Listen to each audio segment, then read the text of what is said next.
Everyone knows you do not barge into a military base. But here I am, flooring the gas on a mobility scooter and charging straight through the gate. What no one realizes is this is the only way I can reach military command. Just days ago, I awakened as a courier, someone who gets forced through a portal into another world. I barely survived a land crawling with zombies, but in 10 hours, I will be dragged back to that blood-soaked hellscape. Weak and desperate, my only option is to beg the government for help. And now I finally get what I wanted, a seat in an interrogation room. Captain Vance sits above me behind the bars. You realize that ramming into a military base is a serious crime? I let out a bitter laugh. I know, but right now you are the only ones who can help me. Captain Vance frowns. If you have a problem, call the police. Go to your local community office. Go to the government. You drove into a military base. What exactly is this about? Right now, there is more than enough reason to suspect you are a foreign spy. Facing his interrogation, I shake my head with another bitter smile. I am not a spy. I suggest you have someone examine that tablet immediately. I do not have much time left. What do you mean time? Quit playing games. Captain Vance scoffs, ready to expose my lies. Get the tech division in here with their equipment. The tech team arrives quickly. They pick up the tablet and begin tearing it apart. The moment they see the internal structure, they gasp. This is not any mainstream model. It is not Intel. It is not AMD. This could be a custom-built military machine. I recommend we bring in the country's top experts to crack it immediately. The moment the tech soldier finishes speaking, Captain Vance's expression shifts. He still does not believe me, but he picks up the satellite phone and contacts the National Security Bureau. He requests they bring the nation's best experts. Barely 30 minutes later, an unmarked black vehicle rolls into the base. Deputy Director Drake and Dr. Orion from the National Security Bureau step into the interrogation room. The instant Dr. Orion walks in, his eyes lock onto the tablet. He picks it up instinctively and holds it under the light, studying it closely. Moments later, he begins disassembling it. When he sees the internal structure, he sucks in a sharp breath. This motherboard does not belong to any model on Blue Star. The processor is not silicon-based. It is carbon-based. Deputy Director Drake asks with confusion, what does carbon-based mean? It means this is a technology that completely surpasses anything on Blue Star. It is a highly stable carbon-based nanochip. You could even say it is. Dr. Orion pauses mid-sentence. He turns toward the window. His voice fills with disbelief. Most likely, the product of another interstellar civilization. When Drake hears this, his eyes go wide. Captain Vance's face cycles through one expression after another. This bombshell clashes violently with everything he knows. After a long pause, he slams the table and roars at me. Start talking! The truth! Where did you get this tablet? I meet his furious, half-stunned gaze and say, word by word, from another world. A world full of zombies. The second those words leave my mouth, I see Captain Vance's pupils contract. A heartbeat later, he slams the table again. Nonsense! One more word of this garbage and I will have you court-martialed. Without an ounce of fear, I fire back. Can Blue Star build a carbon-based computer? Does Blue Star have this kind of technology? And I am telling you, I am out of time. I have not slept in 3 days. The moment I fall asleep, I cross over again. This time, I might never come back. As I speak, the light fades from my eyes. Yeah, if the military does not believe me, the next crossing could very well be when I die. Beside Captain Vance, Deputy Director Drake snaps out of his shock. Hearing my words, he immediately asks in a low voice, what do you mean? Explain yourself. There is a countdown burned into my retinas. When it hits 0, I get forced through a portal into that zombie-infested world. Right now, I have 7 hours and 58 minutes left. Drake falls into deep thought. When Captain Vance notices Drake seems to be half believing me, he blurts out, Drake, you are not actually buying this, are you? But Drake, still deep in thought, ignores him. He picks up the disassembled tablet and turns to Dr. Orion. In your opinion, is this from Blue Star? Dr. Orion shakes his head. His voice trembles with barely contained excitement. Blue Star? It is not that I look down on Blue Star's technology, but give Blue Star another 50 years and it still could not build this. A few hundred years, maybe. This is alien technology without a doubt. Drake lowers his head in silence. After a moment, he looks up at me. I believe you, but do not make me regret this trust. Be worthy of this nation's trust. Then Drake picks up his secure phone. Hello? This is the Deputy Director of the National Security Bureau. I have an urgent matter to report. I need immediate authorization to deploy the Hazmat Corps. After hanging up, Drake turns to me. Now tell me everything you know. Sitting in that chair, watching this unfold, the tension I have been carrying finally breaks. I pour out everything I know. 2 days ago, a countdown suddenly appeared in front of my eyes. When it hit 0, a blue portal materialized before me. It pulled me in. When my vision returned, I was standing in a silent, dead city. Zombies, the kind you only see in movies, were everywhere. On the back of my hand, a 12-hour countdown appeared. At first I was excited, thinking it was all a dream, none of it real. But then I tripped and fell, and the searing pain drilled deep into my skull. That was when I knew. This was no dream. I had truly crossed over. I spent the next 12 hours running for my life in that zombie world. Only when the 12-hour countdown ran out did I finally return to Blue Star.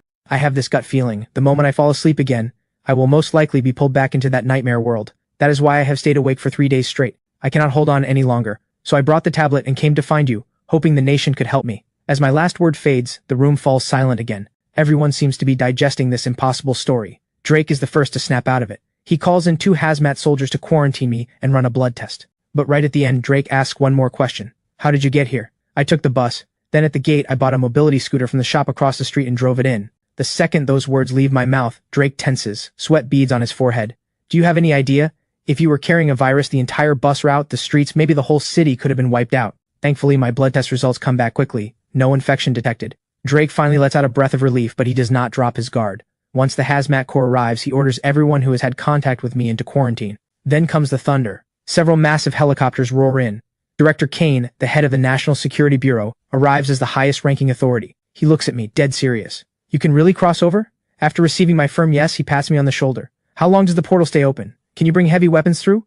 I do some quick math and answer. It only stays open for about a minute. After that, I get pulled in by force, and the portal vanishes. It is roughly 2 meters tall, 2 meters wide. Heavy weapons probably will not fit. Director Kane then asks about conditions on the other side. I tell him zombies are everywhere, no survivors spotted so far, and the entire city is silent as a grave. I have 6 hours before the next crossing. Director Kane listens, then falls into deep thought. After a moment, he turns to Drake and issues his orders. Deploy Wyvern Squad, Raptor Squad, and Phantom Squad immediately. Attach the National Integrated Research Team, an Environmental Analysis Unit, and a Medical Unit. Everyone wears sealed combat suits. On top of that, we cannot underestimate the risk of a biological breach. Under the cover of a nationwide nuclear strike drill, activate Level 1 protocol. Every top-level nuclear bunker across the country enters standby mode. Duration, 1 week, starting now. Execute immediately. 30 minutes later, the entire nation erupts. Countless television screens broadcast the same message.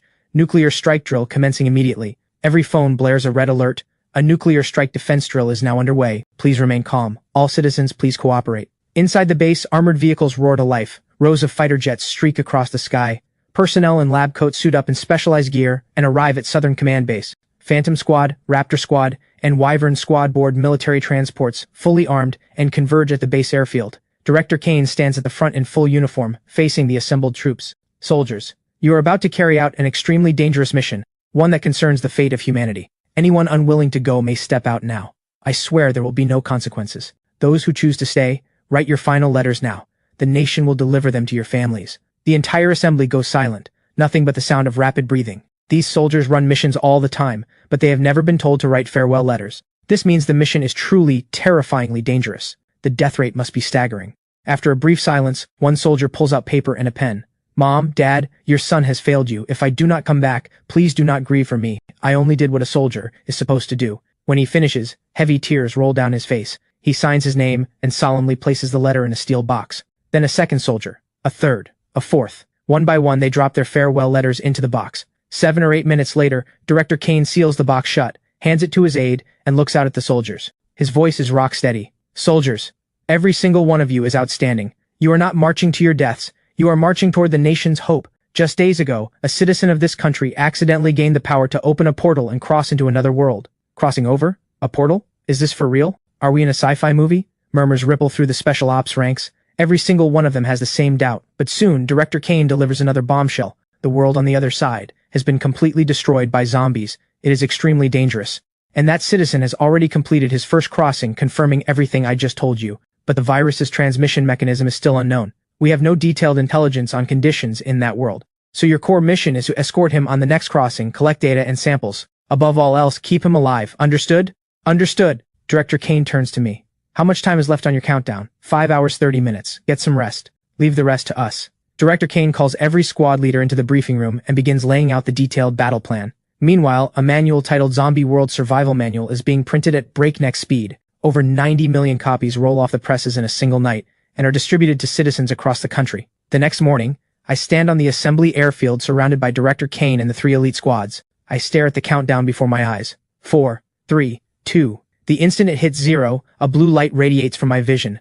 About a meter ahead, it solidifies into a shimmering curtain of light roughly 2 meters across. Every eye in the crowd goes wide, locked on the portal in front of me. Sheer disbelief spreads across their faces. It is real. The portal is actually real. Every squad leader stands in stunned silence. Even Director Kane's eyes go wide. But just seconds later, his expression snaps back to steely composure. He turns to the squads. Special Ops, prepare to enter. Research team, follow. Remember, protect him at all costs. Once the Special Ops soldiers are through, the research team rushes in carrying their equipment. Finally, Director Kane looks at me. Stay safe out there. This time the nation stands behind you. The other world, here I come again. But this time, I am not alone. My country stands at my back. As I step through, the blazing blue light flickers and rapidly folds shut. My vision goes dark. When it returns, I am standing in a dead silent city, crumbling walls, rubble everywhere, and sprawled across the ground, several long-dried corpses. The research team swarms in around them. Begin tissue sampling. The soldiers who entered first are already establishing a perimeter. I take a deep breath, same location as last time, so the crossing point is fixed. Commander Reyes, the overall squad leader, points to a cluster of fresh corpses nearby. Just took out a few zombies. Their weak point is the head. Once you destroy the central nervous system, they go down for good. By the way, what is your countdown this time? I glance at the timer on my retinas and exhale. 24 hours. Commander Reyes thinks it over for a moment. Once the research team finishes sampling, we move out immediately. A little over 10 minutes later, the research team wraps up. A soldier rushes up to Commander Reyes. Report, no survivors nearby. A zombie horde to the west is moving south. Fewer zombies to the east. Recommend we push east. Commander Reyes nods. All squads listen up. Wyvern squad takes point. Raptor squad covers the rear. Research team stays in the center. Phantom squad on standby for support. Move east. Before long, the group pushes roughly 2 kilometers eastward. Along the way, they encounter plenty of mindless zombies, all dispatched one by Wyvern squad. Then they pass a bookstore. Commander Reyes eyes the building. Search the shop, you have 20 minutes. The team kicks in the door. I pick up a magazine from the cluttered shelves. On the cover is some kind of advanced mechanical device. This world's technology is at least on par with Blue Star's, and in some areas far beyond it. Commander Reyes nods. His men quickly find several electronic devices. The research team pulls out recording equipment immediately. They begin documenting everything on video. Then they catalog the recovered books and footage. When the work is nearly done, Commander Reyes orders over the radio. Time is up. Everyone, pull out now. The research team and soldiers are just about to leave when a sharp crack echoes from above. Everyone looks up. A weathered wooden sign on the second floor sways in the wind, then breaks free and crashes to the ground with a thunderous bang. The sound echoes across the entire city. Zombies across several nearby blocks hear the noise. Their eyes flash. They let out bloodthirsty shrieks and charge toward the bookstore at full speed. Commander Reyes's pupils tighten. He grabs the radio and barks out orders. All operators prepare to engage. The 20-plus soldiers snap into formation in an instant. Every muzzle aims at the entrance. The research team and I are shielded behind them. I hold my breath. A few heartbeats later, over a dozen rotting zombies round the corner. They sprint toward the bookstore. Their speed matches a normal human sprint. Commander Reyes's eyes flash. He signals everyone to attach suppressors. They take aim at the incoming zombies and open fire. Pap, pap, pap. Bullets sink into zombie skulls with pinpoint accuracy. Black fluid sprays out. In just a few seconds, every single zombie drops to the ground. Commander Reyes radios the next order. Deploy stealth recon drones. Several operators spring into action. They flip open portable terminals and launch a flight of stealth recon drones. Silver discs rise silently into the air. On the screens, an overhead view unfolds. Another wave of zombies floods the streets outside, heading straight for the bookstore. Roughly 30 of them. The drones keep scanning. Soon the team spots something encouraging. Aside from those 30 or so heading their way, the other zombies farther out have already lost track of the source. They wander back to where they came from. Everyone lets out a quiet sigh of relief. Not bad. Just 30-something left. No big deal. The zombies pour in, and one by one, bullets punch through their foreheads. In moments, they are wiped out. Once the area is clear, the research team rushes to collect tissue and blood samples. But a researcher quickly discovers that after a bullet destroys the brainstem, all neural activity stops. However, the zombie blood remains highly active. The virus inside is still alive. Inject this blood into anyone, and they will turn in minutes. Commander Reyes immediately issues a new order. Except for the research team, no one is to make contact with zombie blood or flesh. If you do, report it immediately. With every attracted zombie confirmed down, the group continues to advance. The stealth drones maintain a high-altitude watch. I stare at the feed coming in, collapsed buildings, dried corpses as far as the eye can see. I ask Commander Reyes quietly, do you think anyone is still alive in this world? Commander Reyes studies the screen and pauses. Maybe, but if there are survivors, there cannot be many. Night falls. The team sets up camp in a wrecked supermarket. I sit on the floor, gazing out the window at a city without a single trace of life. It is eerily silent. Beside me, Commander Reyes cradles his rifle and looks up at the sky. Yeah, look at that moon. It is way bigger than Blue Star's. And the arrangement and brightness of the stars completely different from Blue Star. I follow his gaze upward. Unfamiliar stars shimmer in the darkness. Then Commander Reyes's radio crackles. Commander, something is off out here. You need to see this. Commander Reyes instantly straps on his night vision goggles and looks outside. I do the same. About 300 to 400 meters out, several twisted figures roam the streets. Compared to daytime, the zombies are far more agitated. They are also moving noticeably faster. The research team approaches with blood and tissue samples and whispers. Based on blood activity fluctuations, we believe their physical capabilities at night roughly double. They also enter a frenzied mental state. The threat level jumps significantly. Commander Reyes's face hardens. He splits his men into 3 rotations for night watch. The next day, once the zombies slow down again, the team pushes forward. Before long, they find a weathered corpse inside an apartment building, a bullet hole in the skull, blood splatter on the wall behind, and a pistol on the floor beside it. The research team confirms it is safe and bags the pistol as evidence. Nearby, they also find an old journal covered in unfamiliar writing. The research team secures it. The team presses on and soon reaches a perimeter wall. As they climb over, every single pupil contracts. In the plaza ahead, a dense, swarming mass of zombies, at least 1,000. I instinctively hold my breath. I glance at Commander Reyes. His expression has gone tense. He raises his binoculars. Among the 1,000-strong horde, a handful stand out. Their skin is no longer deathly pale. Instead, it is a sickly blue-green with muscles bulging under the surface. Even in daylight, they move with alarming agility. Their eyes are not fully clouded over. They can detect movement around them. Commander Reyes lowers the binoculars and signals the team to advance in silence. When they reach a parking garage, my countdown reads just over 20 minutes. Commander Reyes immediately designates this as the extraction point. He orders the soldiers to hold a perimeter and wait in silence as the minutes tick away. Soon my countdown reaches 5 seconds. 5, 4, 3, 2. Before my eyes, a sphere of blue light erupts again, condensing into a shimmering portal. Rear guard, hold position. I step through first with the research team. Commander Reyes then directs the remaining soldiers through in order. On the other side, my vision blacks out again. When the light returns, I am back on Blue Star. Under Director Kane's command, I am immediately escorted into the isolation chamber. Right behind me, every returning soldier enters individual isolation pods. Saturation decontamination follows. Only after everything is cleared does the disease control team report to Director Kane. No infection detected. Decontamination complete. I step out of the chamber, but the moment I do, I overhear Director Kane speaking gravely to those around him. Something does not add up. Given that world's level of technology, a virus like this alone should not have been enough to wipe them out. There must be another reason. Have the decryption experts arrived? They have. Get them working on the materials we brought back immediately. After Director Kane finishes issuing every directive, he finally turns to me. How long on your countdown? I check the timer and blink in surprise. The countdown has changed. The last 2 times it was 24 hours. This time it is 48 hours. I report this to Director Kane. He considers it for a few seconds. That is actually a good thing. You can get proper rest and we can prepare more thoroughly. He then heads back to the command center and quickly issues an official directive. Phase 1 of the zombie world operation is complete. No virus breach detected. The nationwide nuclear strike drill is hereby terminated. As the order goes out, every news outlet and social media platform blasts the announcement. Hundreds of thousands of citizens who participated in the drill erupt in celebration. People hug each other, crying with relief. I was terrified. I thought we were actually going to war. Thank God it was just a drill. Once a war starts, who knows when it would end. Meanwhile, hundreds of linguists are working around the clock in the research building, poring over the alien script. Before long, through the combined effort of hundreds of experts, a writing system resembling ancient Blue Star languages takes shape. A translated document lands in front of me. It describes a single, isolated continent surrounded entirely by ocean. On it exists only one nation, the Astral Empire. The Astral Empire enforced a brutal caste system. An entire family starving to death was nothing unusual. The Emperor ordered the development of a compliance serum, a drug to make people obedient. But what the scientists created instead was a neurovirus. It stripped the infected of all reason. They stopped eating, stopped drinking, yet kept moving and obeyed every command. One imperial scientist wrote in his notes, "We naively believed we had found the key to controlling humanity. Instead, we forged a cursed spark that devours the soul." When the emperor learned of the results, he was ecstatic. Loyalty does not require reason. No reason is even better. Obedience is the only true reason. He ordered the infected to be converted into generators. In prisons, they were fitted with hoods and specialized gloves, then strapped onto treadmill generators. They generated power day and night without rest. During an inspection, the emperor laughed. Even in death, they serve the nation. Now that is loyalty. He then built power plants across the country, strapping mindless infected onto spinning wheels to generate electricity non-stop. Eventually, he turned on his own people, rounding up countless citizens, infecting them, and throwing them into the plants. In the end, 80% of the population became infected. The emperor believed he had harnessed an eternal power source. He did not realize he had lit the fuse to hell. When the enhanced zombies began acting in organized groups, the power plants started failing one after another. The army crumbled against the infected. The emperor had fed an entire civilization's flesh and blood to a new ruling species.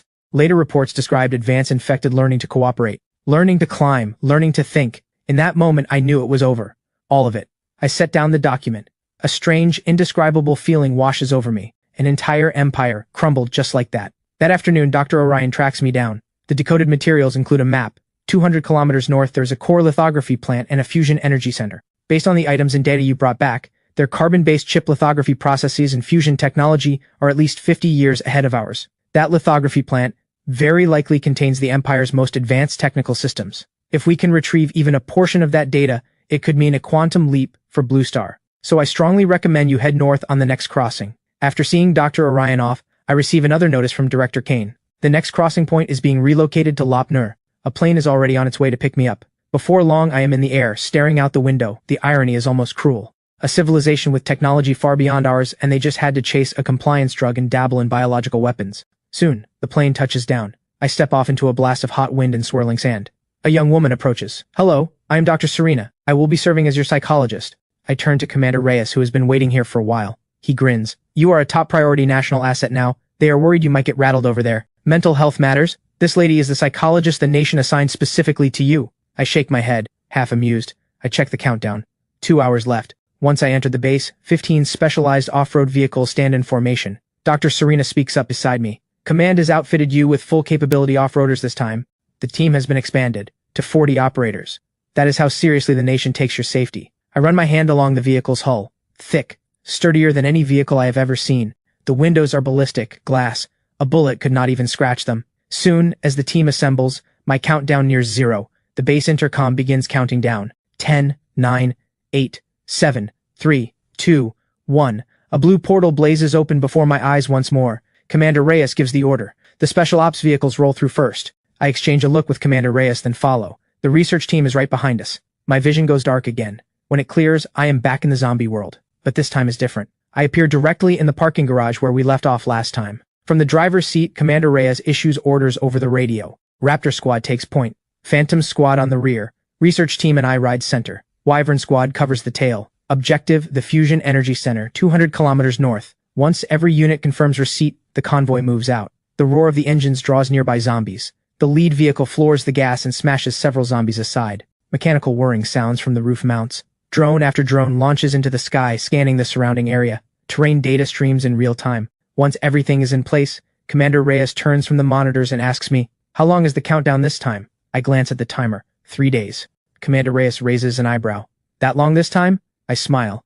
After these last few crossings, I have a feeling. A few more trips and I will be able to control exactly when the portal opens. Commander Reyes' eyes light up. Seriously? If you can actually control the timing, we would not be at the mercy of a countdown anymore. We could cross over whenever we want. I give him a playful wink and say nothing, letting him figure it out. But just as we are chatting, a sentry calls over the radio, directing us to look southwest. Commander Reyes and I turn at the same time. A little over a kilometer away, a Titan, 20 meters tall, lumbers forward. Trailing behind it is a pack of blue-skinned, heavily muscled mutants. I suck in a sharp breath. Zombies can actually evolve to this level. Commander Reyes immediately orders the convoy to widen the gap. They veer off the planned route and take a detour. Once the Titan disappears from sight, Commander Reyes grabs the radio. Nobody let your guard down.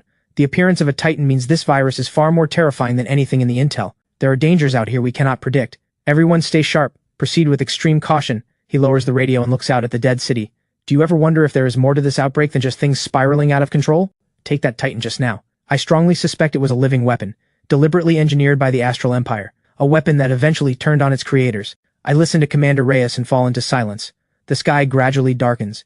In the dim distance, scattered points of light appear. The radio crackles with the teammate's voice. Commander, 12 o'clock. Looks like there are people up ahead. Should we check it out? If it is a survivor settlement, we could learn a lot more about this world. Commander Reyes considers it for a few seconds, then shuts it down.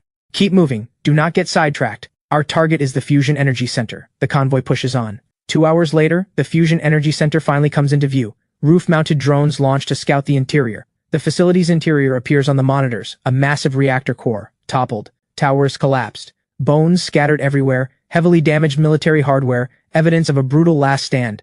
Once the drone sweep is complete, Commander Reyes orders a forward operating base established. Perimeter team stays with the vehicles.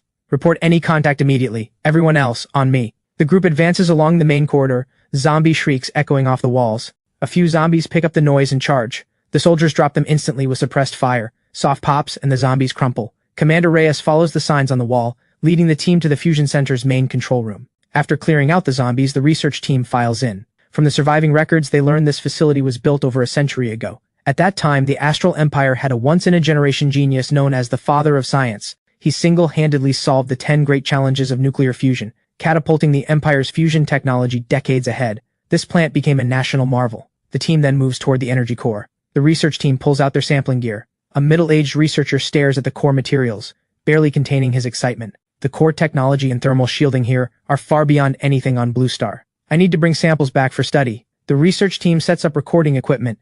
They document every inch of the core zone.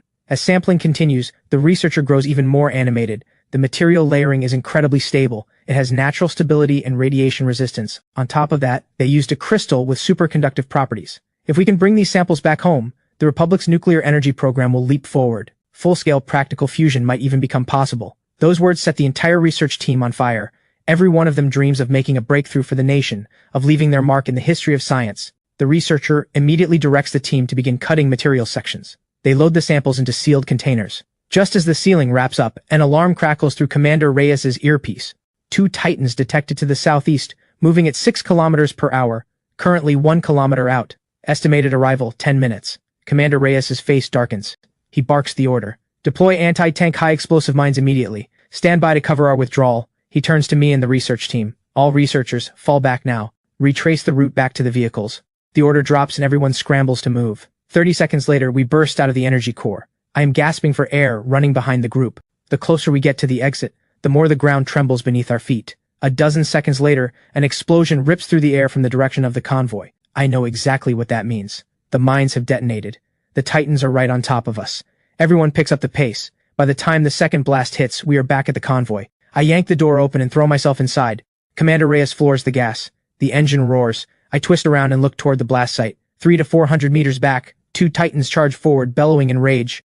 Shrapnel clings to their bodies as they barrel toward the convoy. Commander Reyes immediately orders the convoy to pull out. The Titans are massive, but not particularly fast. Within seconds, the convoy opens up a gap of 500 or 600 meters. Commander Reyes watches the monitors, thinking for a moment, then grabs the radio. Convoy, reduce speed, match the Titan's pace. We are running field tests. Research team, record everything. The convoy slows. A soldier leans out the window and shoulders an anti-material sniper rifle, taking aim at the Titan. A thundering shot rings out. The massive round slams into the Titan's forehead, punching out a small crater. But the Titan just shakes its head and lets out a furious shriek. It keeps charging. The crater on its forehead is already closing up at visible speed. I stare, jaw on the floor. The research team's trembling voice comes over the radio. That is a regenerative pheromone cascade.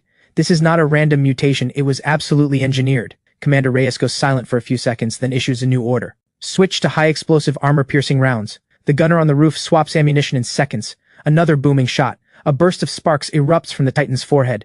The creature staggers and drops. But a heartbeat later, it is back on its feet. The surface tissue on its forehead has been blasted away, revealing a layer underneath that gleams like metal. The research team shouts in disbelief. That is biometallic tissue. The virus has directly rewritten the crystalline structure of the cells. This is beyond anything we have ever seen. Commander Reyes does not hesitate. Switch to mortars. The soldiers set up a mortar and fire several rounds straight at the Titan. After a string of thunderous explosions, the Titan collapses again, only to rise once more. It resumes its charge toward the convoy. Only patches of its body now show that metallic gleam. The research team delivers their verdict quickly. Conventional weapons are ineffective. The Titan's structural integrity is off the charts. Recommend trying fire. Commander Reyes orders immediately. Prepare a thermobaric charge. All vehicles pull back to safe distance. A small mushroom cloud erupts into the sky. Thousands of degrees of heat blast outward. Scorching waves of air slam into us. When the fire and heat dissipate, the Titan's outer tissue has been charred to a crisp, and yet it is still alive. It wobbles to its feet and starts wandering aimlessly. The research team reports over the radio. The Titan's visual and olfactory systems have been destroyed by the heat. Based on the Titan's cellular regeneration rate, it will take roughly 2 days to recover. In other words, extreme heat can significantly reduce the threat for a limited window. Commander Reyes nods and orders, launch tactical drones. Deploy white phosphorus and thermite rounds. Several drones lift off from the convoy rooftops, loaded with ordnance, heading straight for the remaining Titan. With a sharp whoosh, the white phosphorus and thermite rounds detonate. Searing flames engulf its body. The Titan lets out an agonized howl. Within moments, it loses both sight and smell. It stumbles around like a headless chicken. Test complete. Commander Reyes immediately orders the convoy to accelerate and pull out. He sets the Starlight Lithography Center as the next destination. They race forward. 1 hour later, they reach the target. The team pries open the warped alloy doors. Inside, total devastation. Battle scars everywhere. Shattered bones litter the ground. Commander Reyes picks up a cracked wafer and hands it to the research team. A researcher examines it for a moment and gasps. This is a carbon nanotube precision array. From this alone, we can conclude they were capable of stable nanoscale mass production. Another researcher steps forward, studies the equipment, and speaks up. This is a quantum auto-calibration system. Their machines required no human operators. The machines corrected their own errors. The team pushes deeper inside. Row after row of sleek, futuristic lithography machines stretch out before them. The research team runs diagnostic scans. Results come in fast. The startup system is destroyed, but the control logic is intact. The core component is an oscillation interference array, and it is fully preserved. If we bring back just a few samples, our nation's chip development will skyrocket. No more technological stranglehold. A flicker of satisfaction crosses Commander Reyes's eyes. He assigns soldiers to help dismantle key modules, seal them in containers, and prepare to push forward. Just then, an urgent voice crackles over the radio. Commander, survivors approaching, 3 individuals. No weapons detected, everyone freezes, actual survivors. Even Commander Reyes looks caught off guard. He immediately sends Phantom Squad and the research team to make contact, while pulling up a live drone feed. On screen, Phantom Squad and the research team face the survivors across a gap of a dozen meters. One of the survivor men crouches and writes on the ground. After translation, they learn he wants to trade gold for water and food. Phantom Squad refuses the gold. They toss over some supplies instead and begin asking questions. They learn the Titans are not the strongest things out there. There are even more terrifying zombies, though these survivors have never actually seen them. The 3 come from a tiny settlement of only 30 to 50 people. As for what caused the outbreak, they know nothing at all. Phantom Squad sends the 3 on their way. The full team regroups with Phantom Squad and heads to the lithography plant's raw materials mining zone. Here lies a rare deposit of superconducting carbon ore. The research team collects samples, planning to attempt synthetic replication back on Blue Star. With all objectives met, the team returns to the convoy for rest. I lean back in my seat as a heavy wave of exhaustion crashes over me. I drift into a deep sleep. When I wake up, only 5 minutes remain on the countdown. The convoy is already in position, ready to go. Commander Reyes taps my shoulder with a grin. Rise and shine. Time to head home, right? I nod sheepishly. The instant the countdown hits 0, the familiar blue portal unfolds before my eyes. The vehicles roll through one by one. My vision goes dark. When the light returns, I am standing inside the underground isolation chamber at Lop Nur. Above, the speakers blare, all vehicles confirmed returned. All personnel stand by. Initiating saturation decontamination. A stinging white fog engulfs the convoy in an instant. Once it clears, Commander Reyes and I step out one after another. The research team immediately reports their findings to command. Commander Reyes delivers the mission debrief. The moment Director Kane learns about the Titans, he makes a decision on the spot. Next crossing, forget the off-roaders. We are rolling in main battle tanks with the latest armor-piercing shells. The entire room goes silent. Main battle tanks are the Republic's frontline heavy armor, loaded with armor-piercing rounds. Their firepower is devastating. Mortars do not even come close. But Director Kane is not finished. He also orders them to bring the ultimate infantry weapon, the nuclear rocket launcher. This weapon's blast yield equals 600 sticks of TNT. When the room hears this, jaws drop. To keep us safe, the nation is pulling out weapons of this caliber. After leaving the briefing room, Dr. Serena sits me down for a chat, a 30-minute counseling session. When she learns the next crossing is 5 days out, she immediately gets me 4 days of leave. Then, accompanied by Dr. Serena and 2 Phantom Squad operators, we go hiking. Halfway up the mountain, I gaze down at the city lights stretching to the horizon, lost in thought. When we reach the summit, the sun is just rising. I let out a shout, releasing every ounce of fear that has been building inside me. Afterward, we head back to Shanghai. This is the city where I grew up. But barely a few hours after landing, I run into my ex-girlfriend. She is arm in arm with a man in a designer suit. Marcus. The second Marcus spots Dr. Serena. His eyes light up. I am about to walk away when he blocks my path. Marcus walks straight up to Dr. Serena, stares at her face, and lets his greed show. Name your price. 100,000, 300,000, 500,000, you name it, I will pay. A woman at your level is truly rare. I glance at my ex. She lets out an awkward smile but keeps her arm locked around Marcus. So this is the power of money? Fine, 1 million. When Dr. Serena does not even flinch, Marcus raises the number, visibly irritated. In his world, there is no woman money cannot buy. But he freezes when Dr. Serena, as if she never heard the million at all, hooks her arm through mine. She turns to my ex without a care in the world. So this is your ex? Not that impressive. With that, she ignores the fury on both their faces, takes my arm, and walks away. That evening, Dr. Serena and I are chatting about old memories when a Phantom Squad operator leans in and whispers, "Someone is coming after you. We have already contacted the nearest security bureau. Your safety is not an issue." I nod calmly, giving nothing away, and keep talking with Dr. Serena. 10 minutes later, security agents arrive and take down the suspects in seconds. Under interrogation, they reveal they work for Marcus. Because Marcus lost face on the street earlier that day, he sent men to teach me a lesson. When Director Kane hears about this, he is furious. This will not slide. He immediately orders a full investigation into Marcus and his father's criminal activities, uprooting their entire network of connections. Within days, Marcus and his father are thrown behind bars. My break is just about over. With 2 days left on the countdown, I head back to Lop Nur with Dr. Serena and the others, and regroup with Commander Reyes to prepare for the next crossing. On the final day, I see 10 main battle tanks and 10 armored vehicles lined up across the base. My heart pounds. Commander Reyes walks me through. Every tank and every armored vehicle carries custom-built loadouts with the latest defensive systems. The instant the countdown hits 0, the blue portal blazes open once more. Tanks and armored vehicles thunder forward. I sit inside the tank's command station and key the radio. Countdown this time is 3 days, plenty of time. Let us go hunt those Titans and see what real firepower does. Commander Reyes gives the order. Radar sweeps to maximum range. The convoy rolls forward. Before long, they pick up a Titan on the scope. Drones launch. Live footage streams into the tank. The Titan lumbers through a horde, its body still covered in large patches of charred skin. The very same one from before. The research team gasps. Incredible. That kind of cellular vitality. Just a few days and it has nearly fully regenerated. Commander Reyes issues the command. Tank 1, take aim. Main cannon, fire. A deafening blast. The shell hits dead center. The Titan's skull is punched clean through. Its head explodes. It staggers and crashes to the ground. Dead silence. Not a twitch. The entire convoy exhales. Cheers erupt over the radio. If even a tank round could not take it down, they would have had to rethink everything. The research team can barely contain their excitement. They propose clearing out the entire horde to study the Titan's internal structure. Commander Reyes approves. He orders the armored vehicles forward. Rocket launchers and heavy weapons unleash a storm of fire. The horde is wiped clean in minutes. Commander Reyes then orders drones out to sweep for stragglers. Once the all-clear is confirmed, the research team, escorted by Phantom Squad, moves in beside the fallen Titan. Through the drone feed, I watch the researchers pull on gloves. They tap on the Titan's body. A sharp metallic clang rings out. They run a scanner over the surface and report bone density exceeds standard alloys, equivalent to at least 300 millimeters of armor plating. I need to cut a section for analysis. The precision saw fires up. Before long, a 30-centimeter slab of shell and flesh is sealed into a carry case. Sampling complete. Everyone mounts the armored vehicles and pushes forward. They do not get far before radar picks up a cluster of survivors. Drones confirm it is the same group from last time. The tanks turn toward them. When the two groups meet, the same man who traded supplies steps forward. Through the translator device, we learn his name is Duke. Duke says he means no harm. The survivors lower their weapons. Phantom Squad clears them. Only then do I climb down from the tank. Wyvern Squad operators immediately form a perimeter around me. Duke's gaze lands on me. He steps forward. He clasps his hands in gratitude. Thank you so much. The supplies you gave us last time saved our lives. No need to thank us. Just some water and food. By the way, where are you from? Duke says they come from a small survivor settlement to the west. They ventured out to scavenge for food and followed the explosions to investigate. He asks where we come from, saying he has never seen such powerful weapons. I smile. I come from a very faraway place.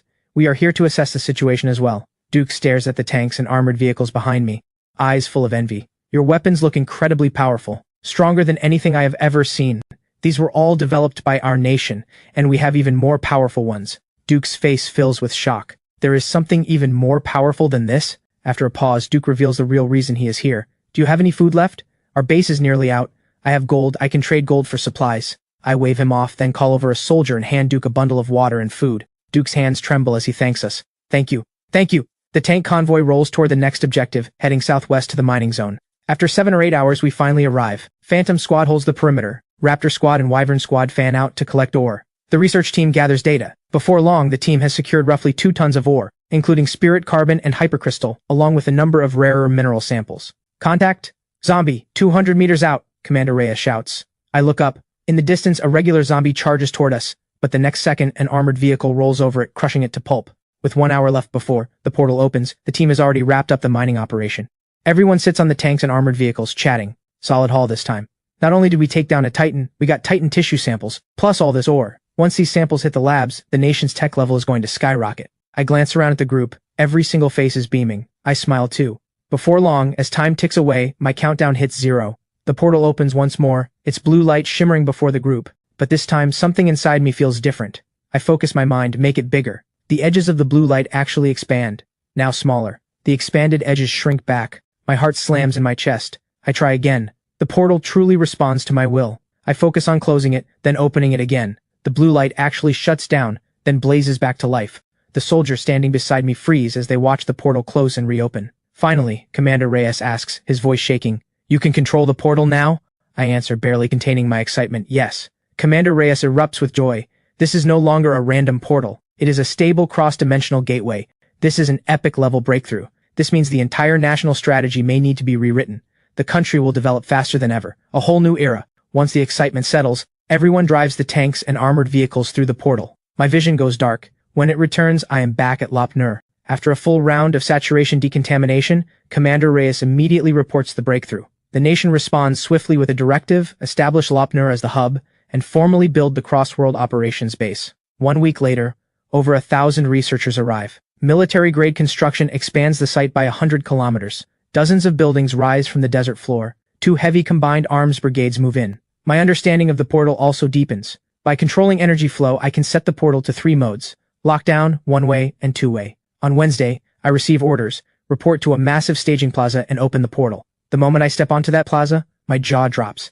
A sea of personnel stretches in every direction. Rocket launchers, tanks, and armored vehicles line up 7 or 8 columns deep. I even spot a missile launch vehicle over 10 meters wide and 20 meters long. Once the shock passes, I realize the nation is gearing up for a full-scale deployment into the other world. Otherwise, they would never commit 2 entire heavy combined arms brigades. I pour everything I have into the portal. A portal over 100 meters wide blazes open across the plaza.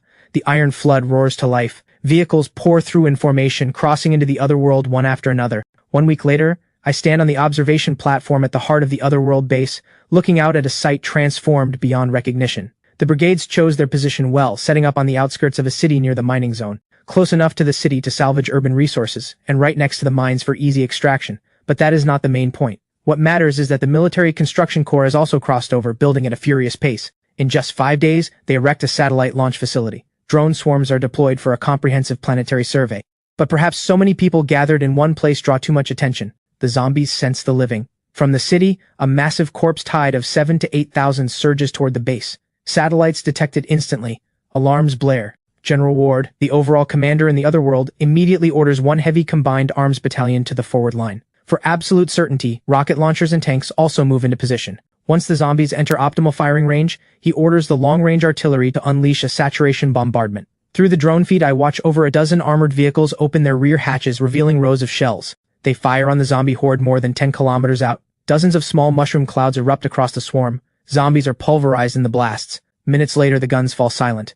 The observation post reports, no life signs detected in the target zone. Corpse tide confirmed eliminated. Is this the true power of the Republic? It is terrifying. A horde of nearly 10,000 zombies wiped out before they even got close. I seriously wonder how those zombie movies were ever made. How could any nation fall to zombies? Unbelievable. Over the following 2 weeks, military construction continues at a breakneck pace. Radar arrays, railgun defense towers, AI auto patrol turrets, a field hospital, and a munitions factory all go up one after another. In less than a month, this patch of suburban wasteland has become the skeleton of a proper military base.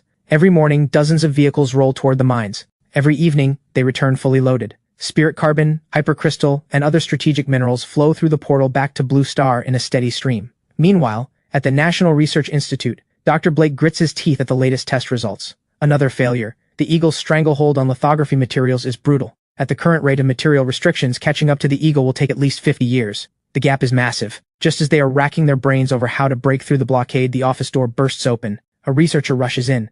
"Director! New materials just arrived, called spirit carbon ore and hypercrystal ore. They say these can be used directly for lithography." Dr. Blake freezes. He thinks he misheard. "You must be joking. What material could possibly perform direct lithography? That is a fantasy." He refuses to believe such a thing exists. But when he sees the spirit carbon ore catch the sunlight, emitting a faint blue glow with what appears to be crystals flowing inside, his pupils contract. He lifts the ore under the lab light and studies it closely. The longer he looks, the more the excitement builds on his face. After a long silence, he looks up. "Where did this come from?" The researcher answers carefully, "Classified." Dr. Blake raises an eyebrow. "With my clearance level, is there really anything I am not allowed to know? Unless this is alien technology?" He lets out a soft laugh and his eyes sharpen. "Fine. I do not care where you came from. As long as you can conduct and supply energy, I will make you the brain of the Republic's lithography machine." He grabs the ore and marches toward the testing bay. Meanwhile, inside a small survivor settlement in the Otherworld, Duke is speaking excitedly to the leader, Griffin. "Chief, I ran into those people again. They are truly different. After the apocalypse, we all know how disgusting humanity can get. Forget helping strangers. Just not robbing them is already above average. But these people helped us twice for nothing. They refused our gold. They are saints." "Nonsense. There are no saints left in this world. Those people definitely have an agenda. We just do not know what it is yet. Chief, you have not seen them. You cannot feel that pure, genuine energy coming off them. If they turn out to be bad people, then let the world burn." Right then, a violent series of explosions rocks the air outside. The entire base shudders. Debris rains from the ceiling. A guard bursts in, panicked. "Chief, it sounds like a battle outside." Griffin looks up, his expression shifting dramatically. "That sounds like artillery. Heavy artillery. This scale of fire is at least half a corps firing at once." "Impossible. The Empire fell 50 years ago. Even if remnants survived, they could not sustain this kind of firepower. This is divine punishment. Take a few men and go scout." Duke and a handful of survivors creep toward the source of the explosions. As they get closer, the shock in their eyes grows heavier with every step. In the distance, an iron flood coils like a steel dragon, unleashing saturation bombardment on a zombie horde. The zombies crumble like paper targets under the onslaught. Even the monstrous titans are no exception, reduced to piles of shredded meat under the barrage. Duke and his men stare, eyes wide, utterly frozen. Where did this army come from? This This is terrifying. They are wiping out zombies like it is a game. Duke snaps out of it. Move. We need to report back to the chief. But the moment Duke's group turns around, 7 or 8 armored vehicles screech to a halt behind them in a cloud of dust. Fully armed soldiers hop out. Dozens of laser dots settle on their bodies. Then an older soldier steps forward. The translator device emits a cold, mechanical voice. Hello, our commanding officer invites you for tea. Duke follows the soldiers into the military camp. The moment they step inside, they are struck speechless. Rows of tanks and armored vehicles sit in neat formation. Hundreds of rocket launchers line up in a massive grid. The air is thick with the smell of gunpowder. Soldiers march past with crisp, disciplined steps. Duke's eyes sting with tears. This is safety, a feeling of civilization and order he has not felt in a very long time. When he enters the command tent and sees me sitting with the commanders over tea, he freezes. It is you! I thought that small squad was all you had. I never imagined you commanded a force this powerful. By the end of his sentence, his eyes are filled with pure awe. He cannot fathom that everything he just walked past, the fighter jets, the heavy artillery, the advanced weapons, all belong to the same group. Power like this, even the Astral Empire at its height could not have matched it. I greet him with a smile, then introduce the man beside me. This is our commanding general, General Ward. Duke looks at the imposing middle-aged man and immediately tenses up. Hello, he stammers. General Ward looks at the fidgeting young man from another world and smiles warmly. Relax. Sit, sit, sit. I actually have a few things I would like to ask you. Duke only gets more nervous. Sir, I am not tired. I will stand, thank you. You have got to be kidding. In front of the leader of an army this powerful, does he dare sit? If this were an official of the old empire, Duke would not have even earned a glance. General Ward does not push it. He continues. What is the current state of your settlement? How many people? What are the living conditions like? Our settlement still has around 3,000 people, but our food supply is nearly run out. A lot of survivors have already cut down to eating once every 2 days. And from what I know, other settlements have already started trading children for food. General Ward thinks it over. All I need is people willing to work. Supplies are not an issue. Safety is guaranteed. 8-hour shifts, 5-day work week with weekends off. Roughly 1 day of work earns a week's worth of rations. Duke goes blank for a few seconds. He can barely believe it. He asks again, terrified it is a hallucination. Really? General Ward laughs. Relax. Of course it is real. I have even set aside some entertainment products for your people. General Ward stands and leads the group to a warehouse. The lights flick on. Mountains of daily supplies, plus televisions, air conditioners, and gaming consoles. Duke's jaw hits the floor. He slaps himself hard across the face to make sure he is not dreaming. These are for us too? That is right. All of it. When Duke hears those words, heavy tears stream down his face. For a long moment he cannot stop. Then he jerks his head up. A light he has not felt in years flashes in his eyes. I need to go tell the chief. Meanwhile, back at the survivor settlement, has Duke's team returned yet? Griffin sits at his desk, asking another subordinate anxiously. Chief, there has been no word from Duke. Hearing this, Griffin's expression darkens. In the apocalypse, no word means death. That is the cruelty of this world. Chief, my daughter is dying. Please come look. A woman in her 40s bursts in, face twisted with panic. The group rushes to a cramped room. The instant they step inside, the stench of damp, rot, and decay fills their lungs. On a straw mat lies a girl, barely a teenager. Her shin is wrapped in rough cloth, but dark brownish fluid has seeped through. Underneath, the unmistakable smell of decaying flesh. One glance is all it takes. Griffin knows the girl is beyond saving. Deep infection. In an apocalypse without medicine, this is a death sentence. Griffin turns to the mother and silently shakes his head. Leave it to fate. The mother hears those words. She does not scream. She does not shout. She simply walks to her daughter and strokes her cheek. Tears flow without end. Griffin's heart aches too. He pulls his own daily ration from his coat, sets it on the ground, and leaves in silence. He climbs to the highest point of the settlement and stares out with hollow eyes at a base on the verge of collapse. No medicine, no food, no water, and outside, the zombies. They cannot hold on any longer. Just as Griffin considers disbanding the settlement entirely, rapid footsteps pound up behind him. He turns. It is Duke, the one they thought was dead. He is about to speak when Duke bursts out, face lit up with excitement. Chief, we are saved! We are really saved! Saved? What do you mean? Remember those people who gave me free water and food? Their main force is here now, absolutely massive. Tens of thousands of troops. That artillery we heard, that was them. Their firepower is insane. Rows and rows of tanks and armored vehicles, at least 1,000. Plus helicopters, rocket launchers, you name it. And they have supplies to spare. They are offering supplies in exchange for labor. 8-hour shifts. Weekends off. Is this for real? They could be con artists. Lure everyone over, then squeeze them dry and toss them aside. Duke hears the doubt and laughs. If they wanted to harm us, they would not need tricks. These are civilized people, and their strength speaks for itself. If they wanted to use force, we could not stop them anyway. Griffin falls into deep thought. Duke is right. If the other side truly has that kind of power, whether they trust them or not barely matters. After sorting his thoughts, Griffin makes the call. Send the word to everyone. Emergency assembly. All scavenging teams return to base immediately. We are moving. As Griffin's order goes out, people crawl out of ruined tents, tin shacks, and straw huts. When they hear the words 8-hour shifts and weekends off, they think they misheard. You have got to be joking. It is the end of the world and someone is offering benefits like that? We did not even have that before the apocalypse. Clocking out at 10 at night used to be a luxury. Hearing the doubt from the crowd, Griffin does not lose his temper. I know everything I just said sounds like a dream. Impossible in your eyes. But it is real. Duke saw it with his own eyes. They are a real military, not remnants of the Empire. They have discipline. They have firepower. They have food. And most precious of all, they have medicine. If you trust me, follow me. Griffin picks up his weapon and walks out. Duke follows. Then a third person, a fourth, a fifth, a 10th, a 100th, a 1,000th. Nearly every single soul in the settlement follows. 2 hours later, the survivors arrive at the Blue Star base in the other world. When they see the rows of tanks and armored vehicles and the disciplined soldiers, every single one of them freezes. Especially when they see the sick and wounded being treated on the spot by medics. Injections administered, wounds cleaned, every eye turns red. For the first time, they realize that in this apocalypse, civilization truly still exists. The survivors are escorted to a resettlement zone.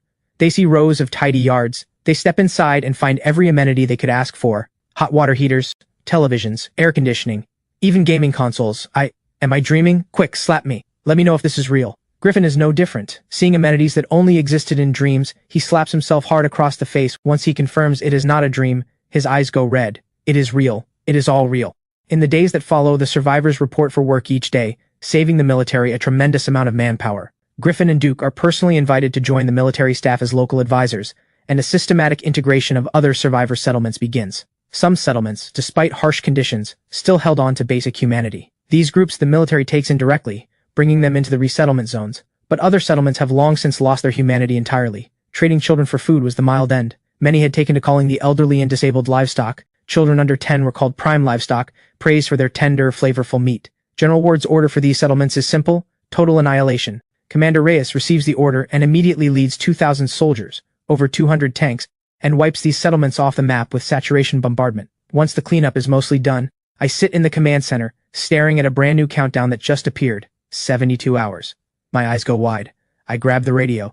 Patch me through to General Ward. The line rings. Hello? General? A new countdown just appeared on my end. I have a feeling this time it leads to an entirely new world. The moment those words land, General Ward's breathing quickens on the other end. What? A new world? Over these past weeks, the Republic scientific community has achieved one breakthrough after another, all thanks to the new materials. A working carbon-based lithography machine has been built. Nuclear fusion has entered a new phase. The entire nation has entered a period of rapid advancement, and every bit of it traces back to one young man. Now that young man has encountered something new, the nation will not stand by. Besides, this could be another opportunity. General Ward immediately orders me back to Lop Nur to stand by. Before long, Phantom Squad, Wyvern Squad, and Raptor Squad reassemble. Commander Reyes arrives too, and claps me hard on the shoulder. Well, I thought we were done working together. Did not expect to be back in the field this soon. Honestly, I would rather skip this one. I just want to lie on my couch. Time flies. 72 hours vanish in a blink. Commander Reyes turns to his operators. All personnel, equipment check, now. Over 20 soldiers run through their gear in seconds. Comms green, ammo full, armor nominal. All confirmed. I let out a slow breath, watching the countdown tick towards 0. Time is up. Prepare to move. The familiar blue portal unfolds once more. Wyvern Squad, scout ahead. Copy. 7 soldiers step through the light. A report crackles over the radio from Wyvern Squad. Environment normal. Air quality normal. All clear. Move out. Commander Reyes commands. The research team and the other 2 squads file into the portal. I follow close behind. After the light folds shut and vanishes, General Ward stares at the empty space where everyone disappeared. Come back safe. On the other side, my vision returns from darkness to light. Before me stretches an open wilderness. In the distance, crumbling bell towers dot the horizon. Commander Reyes asks, how long on the countdown? I check. 5 hours. About the same as your first crossing into the zombie world. That one was short too. Right. But the moment my words leave my mouth, a dull gunshot echoes from the distance, followed by several more. Bang, bang, bang. Every head snaps toward the sound. Instant alert. Commander Reyes raises a tactical hand signal and orders in a low voice. All units, activate infrared scanning. Maintain formation. Advance. When the team reaches an open plain, the sight before them stops everyone cold. A squad of soldiers is protecting a group of villagers, locked in a desperate battle with enormous insect creatures. The creatures are covered in thick chitinous armor, with long, razor-sharp fangs. Small caliber rounds bounce off them uselessly. I snap out of the shock. This time, we have landed in a world under insect siege. Commander Reyes quickly scans the swarm. Roughly 30-plus creatures, source unknown. Could be an interstellar-class swarm or planetary class. If it is interstellar, these things can cross between star systems and devour civilizations. If that is the case, this planet is done for. A planetary-class swarm, we can still fight. I observe their gear. They are still using conventional weapons. About 50 years behind ours. Just then, the soldiers fighting the swarm seem to spot us. One of them calls out desperately. Hey, can you help us? We are about to be overrun. My expression freezes. What the? They are speaking our language. They are speaking the language of the Republic. Everyone freezes. Commander Reyes snaps to action. Regardless of who they are, saving lives comes first. Phantom Squad battle formation. Fire for effect. Copy. Phantom Squad deploys heavy weapons, aims at the swarm cluster, and unleashes a devastating barrage. High explosive rounds rain down on the creatures. The giant swarm beasts, under the crushing force of the explosions, are ripped apart instantly. A single volley, and the once ferocious swarm is completely annihilated. The rescued soldiers rush over and snap to attention with a crisp salute. I am Captain Thorne, 38th Company, Thunder Corps. Thank you for the assist. Which corps are you with? Commander Reyes looks at the blood-streaked face and those resolute eyes, and instinctively returns the salute. In the brief exchange that follows, both sides can feel it. The same blood, the same spirit. But when Captain Thorne's gaze sweeps over our equipment, landing on the high-energy assault rifles and the latest generation exoskeleton armor, his brow furrows. Our gear is obviously far too advanced. Commander Reyes is thinking the same thing. He can already tell this place is definitely the Republic, but a devastated version of the Republic. But how do you explain who you are? Just come out and say you are from another world? Would they think we are insane? That is when I step out of formation. I extend my hand to Captain Thorne. Hello. We are from the Republic, in another world. When I calmly speak those words, the entire field goes dead silent. You can hear the wind. Wolf stands frozen, his expression shifting from disbelief to shock to utter stupefaction. You said, another world's Republic? The soldiers behind him exchange stunned looks. Sharpen takes a breath all around. Some refuse to believe it. Others have a spark of excitement in their eyes. Wolf stares at me, his voice hoarse. Are you sure this is not a joke? I do not look away. I nod solemnly. Their equipment, their bearing, that unmistakable aura of a different technological era make Wolf want to laugh it off. But he cannot. This gear, this firepower. If you told me it was not from our world, that actually makes sense. He immediately pulls out his military terminal and contacts his superiors. Report to Battalion Command. A unit claiming to be from an alternate world republic has appeared here. Equipment completely different from ours. Extreme firepower. Requesting further orders. Less than a minute later, the battalion commander is just as stunned. Say that again? From another world? 10 minutes later, the report has climbed through every level of command. Brigade Commander, Corps General, all the way to the Supreme Council of the Swarm World Republic. Inside the Capital Command Center, every light is burning. A white-haired man in a general's uniform shoots to his feet. They claim to be from another world's republic? Correct, sir. This is Supreme Commander Hawthorne, the highest authority in the Swarm World Republic. At this moment, his expression is grave. Beside him, a staff officer rattles off the situation reports. Sir, 6 months ago, an unknown meteorite crashed into the Pacific. The swarm erupted from the ocean floor. The infestation swept through the seas. Multiple southeastern coastal zones have fallen. Western nations are on the verge of collapse. We are defending on all fronts. If this intelligence is accurate, they may possess technology beyond our comprehension. Supreme Commander Hawthorne speaks in a low voice. Establish a video link immediately. Minutes later, Wolf hands the terminal to me.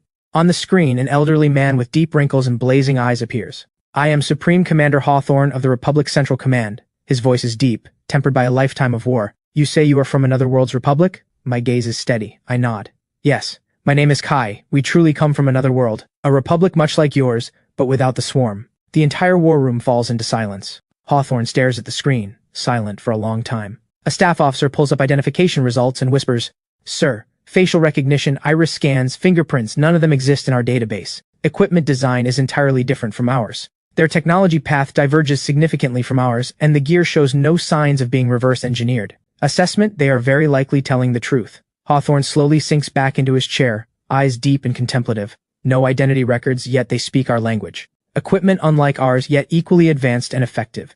It seems they truly are warriors from another republic. I look at the communications screen, at that weathered, unyielding face, and speak with calm sincerity. I have noticed you are currently facing a swarm crisis. Our arrival here was actually a coincidence, but our time is limited. In about 2 hours we have to return to our world. We expect to be back within a week. Hawthorne nods slowly, a trace of regret crossing his face. That is too tight. You will not make it to Central Command in time. Just then, Dr. Sage steps forward. His tone is crisp and decisive. Then let us start with a technology exchange. We will share our current research directions and breakthroughs. Next time we return, we can jump straight into joint development. Those words make Hawthorne's eyes light up. He nods immediately. Good, excellent idea.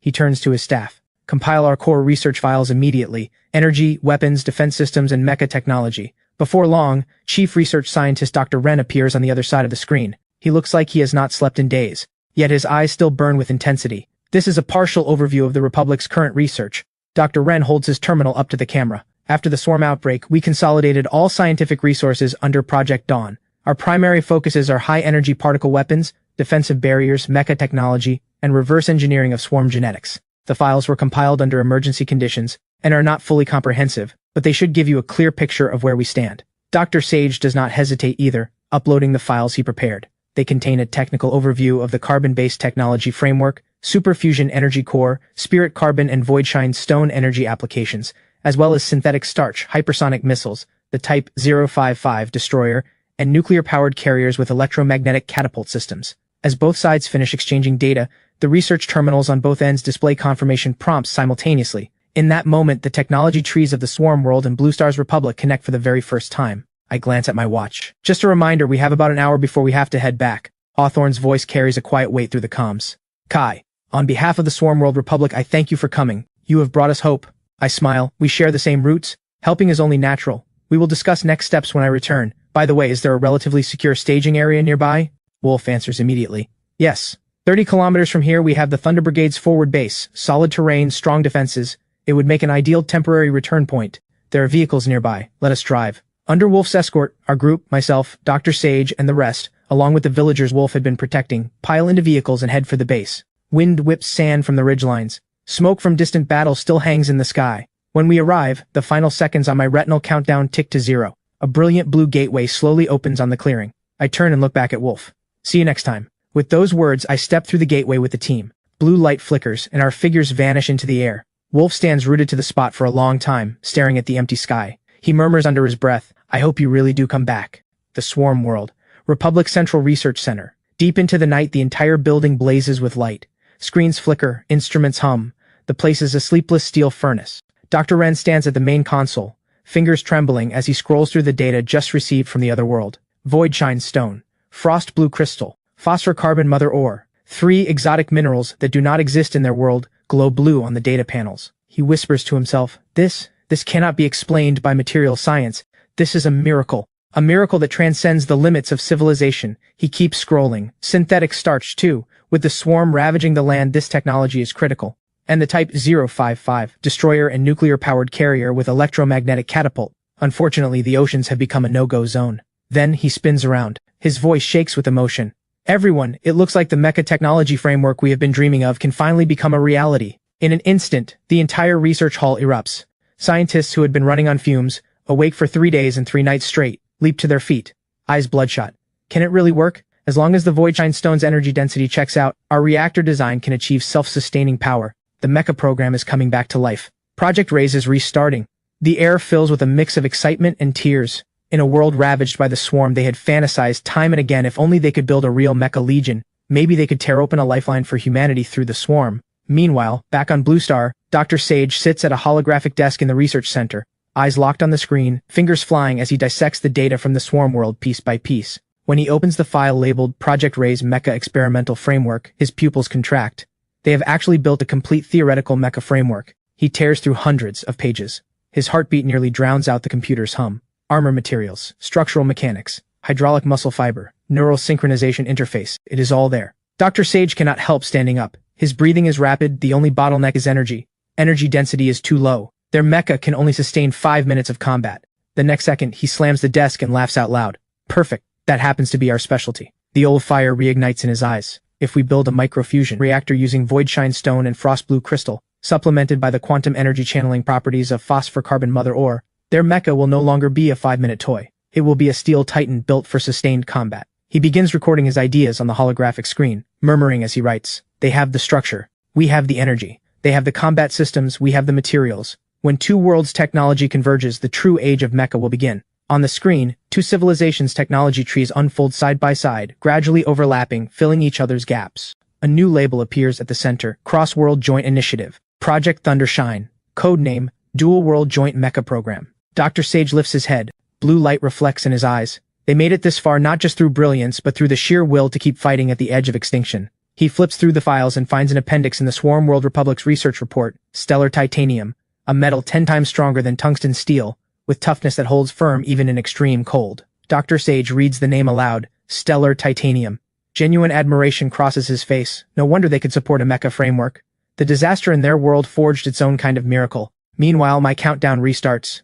The cold blue marker pulses on my retinas. 5 days. I take a deep breath. I already know this time what we face is not just exploration. It is a rescue mission. Inside the Republic's Central Command war room, the atmosphere is heavier than ever. Under the joint decision of Director Kane, General Holt, Marshal Yun, and others, the directive is issued. On my next crossing, rush strategic materials to the swarm world. Priority shipments of voidshine stone, frost blue crystal, spirit carbon, and phosphor carbon mother ore. Energy and defense infrastructure come first. The supply lines at Lupnur run around the clock. Military cargo trucks shuttle through the darkness. Inside their holds, mineral crystals from the zombie world. A sliver of light for human civilization. Combat engineers whisper as they load. Word is these things can power a reactor. And build mecha. Classification is as high as it gets. Ask too many questions and you will be writing a self-criticism report. Hey, if it really is for mecha, then it is worth every bit of it. Meanwhile, the Republic's top research institutes and major universities begin receiving classified data packages from a national-level project. The file titles read, Project Ray's Mecha Engineering Framework, Joint Experimental Edition. None of the files mention where they came from. At the National Polytechnic Institute's High-Energy Mechanical Research Lab, a titan in the field of robotics, Professor Sterling, sits at his workbench flipping through the hundreds of pages. At first he skims casually, but when he reaches the design schematics for hydraulic muscle fiber linkage structures and neural synchronization feedback control systems, he freezes. He pushes up his reading glasses, muttering to himself, fingers trembling. This theory is decades ahead. It completely overturns our existing approach to electromechanical control. When he reaches the final page and sees the core armor material, stellar titanium, his brow furrows even deeper. Stellar titanium? We have never heard of this material. Could it be a theoretical construct? He keeps turning pages. The entire document is rigorously structured, airtight. Even with the unknown core material, the overall framework is scientifically self-consistent. He pauses, then a flash of insight strikes. The power system's weakness is the only gap. But if you fill it with voidshine stone, frost blue crystal, and phosphor carbon mother ore, the energy density becomes entirely viable. A perfect fit. A wry grin crosses his face. Do not tell me the higher-ups actually found alien technology on the far side of the moon. The moment those words leave his mouth, he calls his entire team to action. Project Ray's Mecha Initiative. Full commitment starts now. 3 days. I want a first draft power supplement proposal on my desk. Scenes like Professor Sterling's play out across the nation. Research institutes, engineering labs, military factories. Wave after wave of top minds plug into the Project Ray's refinement effort. They work day and night, breakthrough after breakthrough, and every result, every advance is funneled directly to Dr. Sage. He stands in the glass corridor of the research center, watching the city lights shimmer outside. The corner of his mouth curves upward. 2 worlds' technology trees are merging. He whispers, Project Rays. The true steel dawn has begun. The crossing deadline finally arrives. Morning mist still clings to the research campus.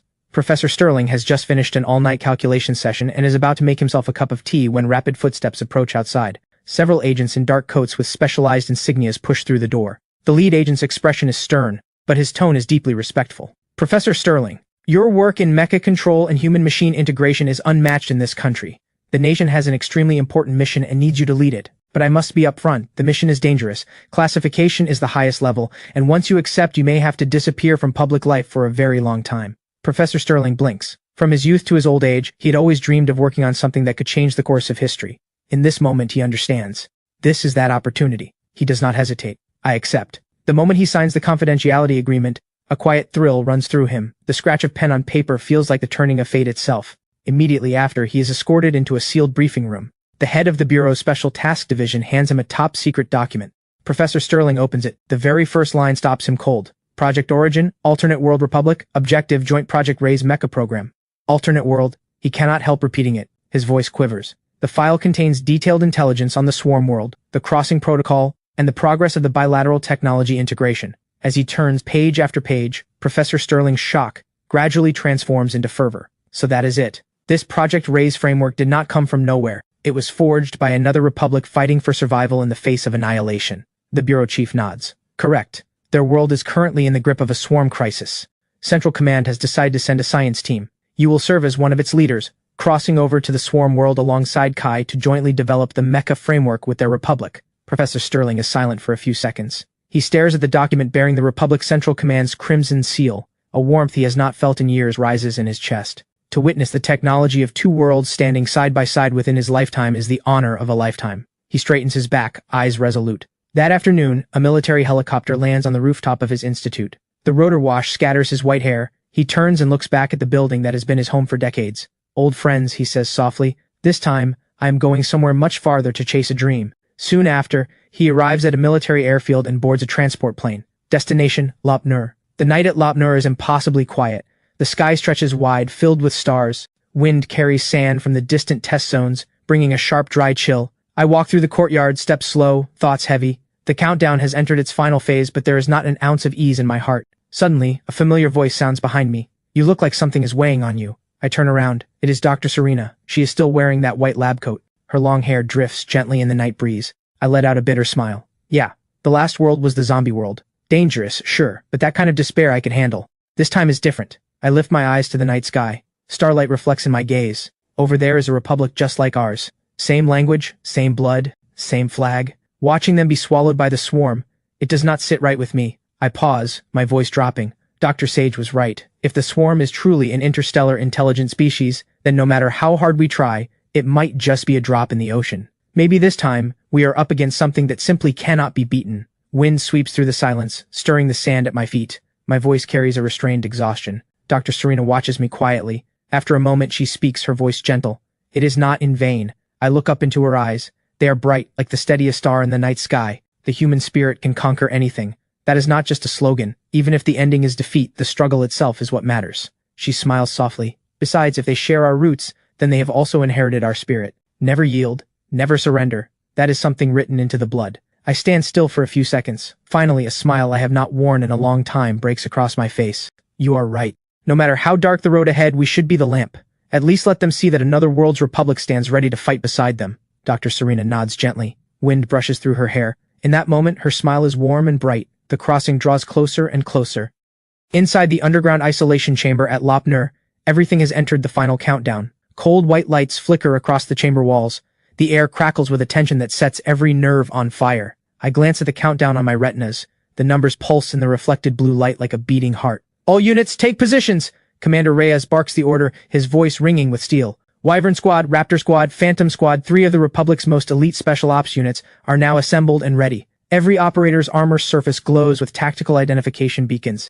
Exoskeleton frames hum with a deep, steady drone. Dozens of Type 100 main battle tanks line the launch corridor, barrels forward, ready to cross over at a moment's notice. Tank treads grind against the floor, low and heavy, like war drums thundering underground. On the research team's end, dozens of researchers led by Dr. Sage and Professor Sterling have finished their deployment. Their mission, to join forces with the Swarm World Republic scientists and advance the next phase of mecha development. Dr. Sage glances at me, takes a deep breath. This time, we are not just bringing hope, we are bringing the future. Professor Sterling pushes his glasses up, eyes focused. Project Raise is about to truly begin. I look around at everyone and speak slowly. Listen up. This time, we are not just explorers. We are the Republic's envoys.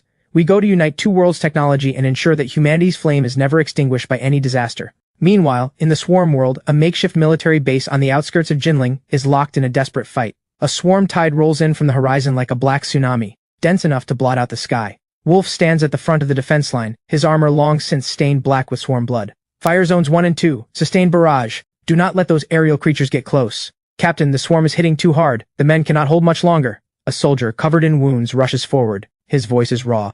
Wolf grits his teeth and roars. Cannot hold? Then hold anyway. Even if only one of us is left standing, this base does not fall to the swarm. Remember what Kai said. They are coming back through here. He raises his assault rifle and shouts to every soldier. Soldiers!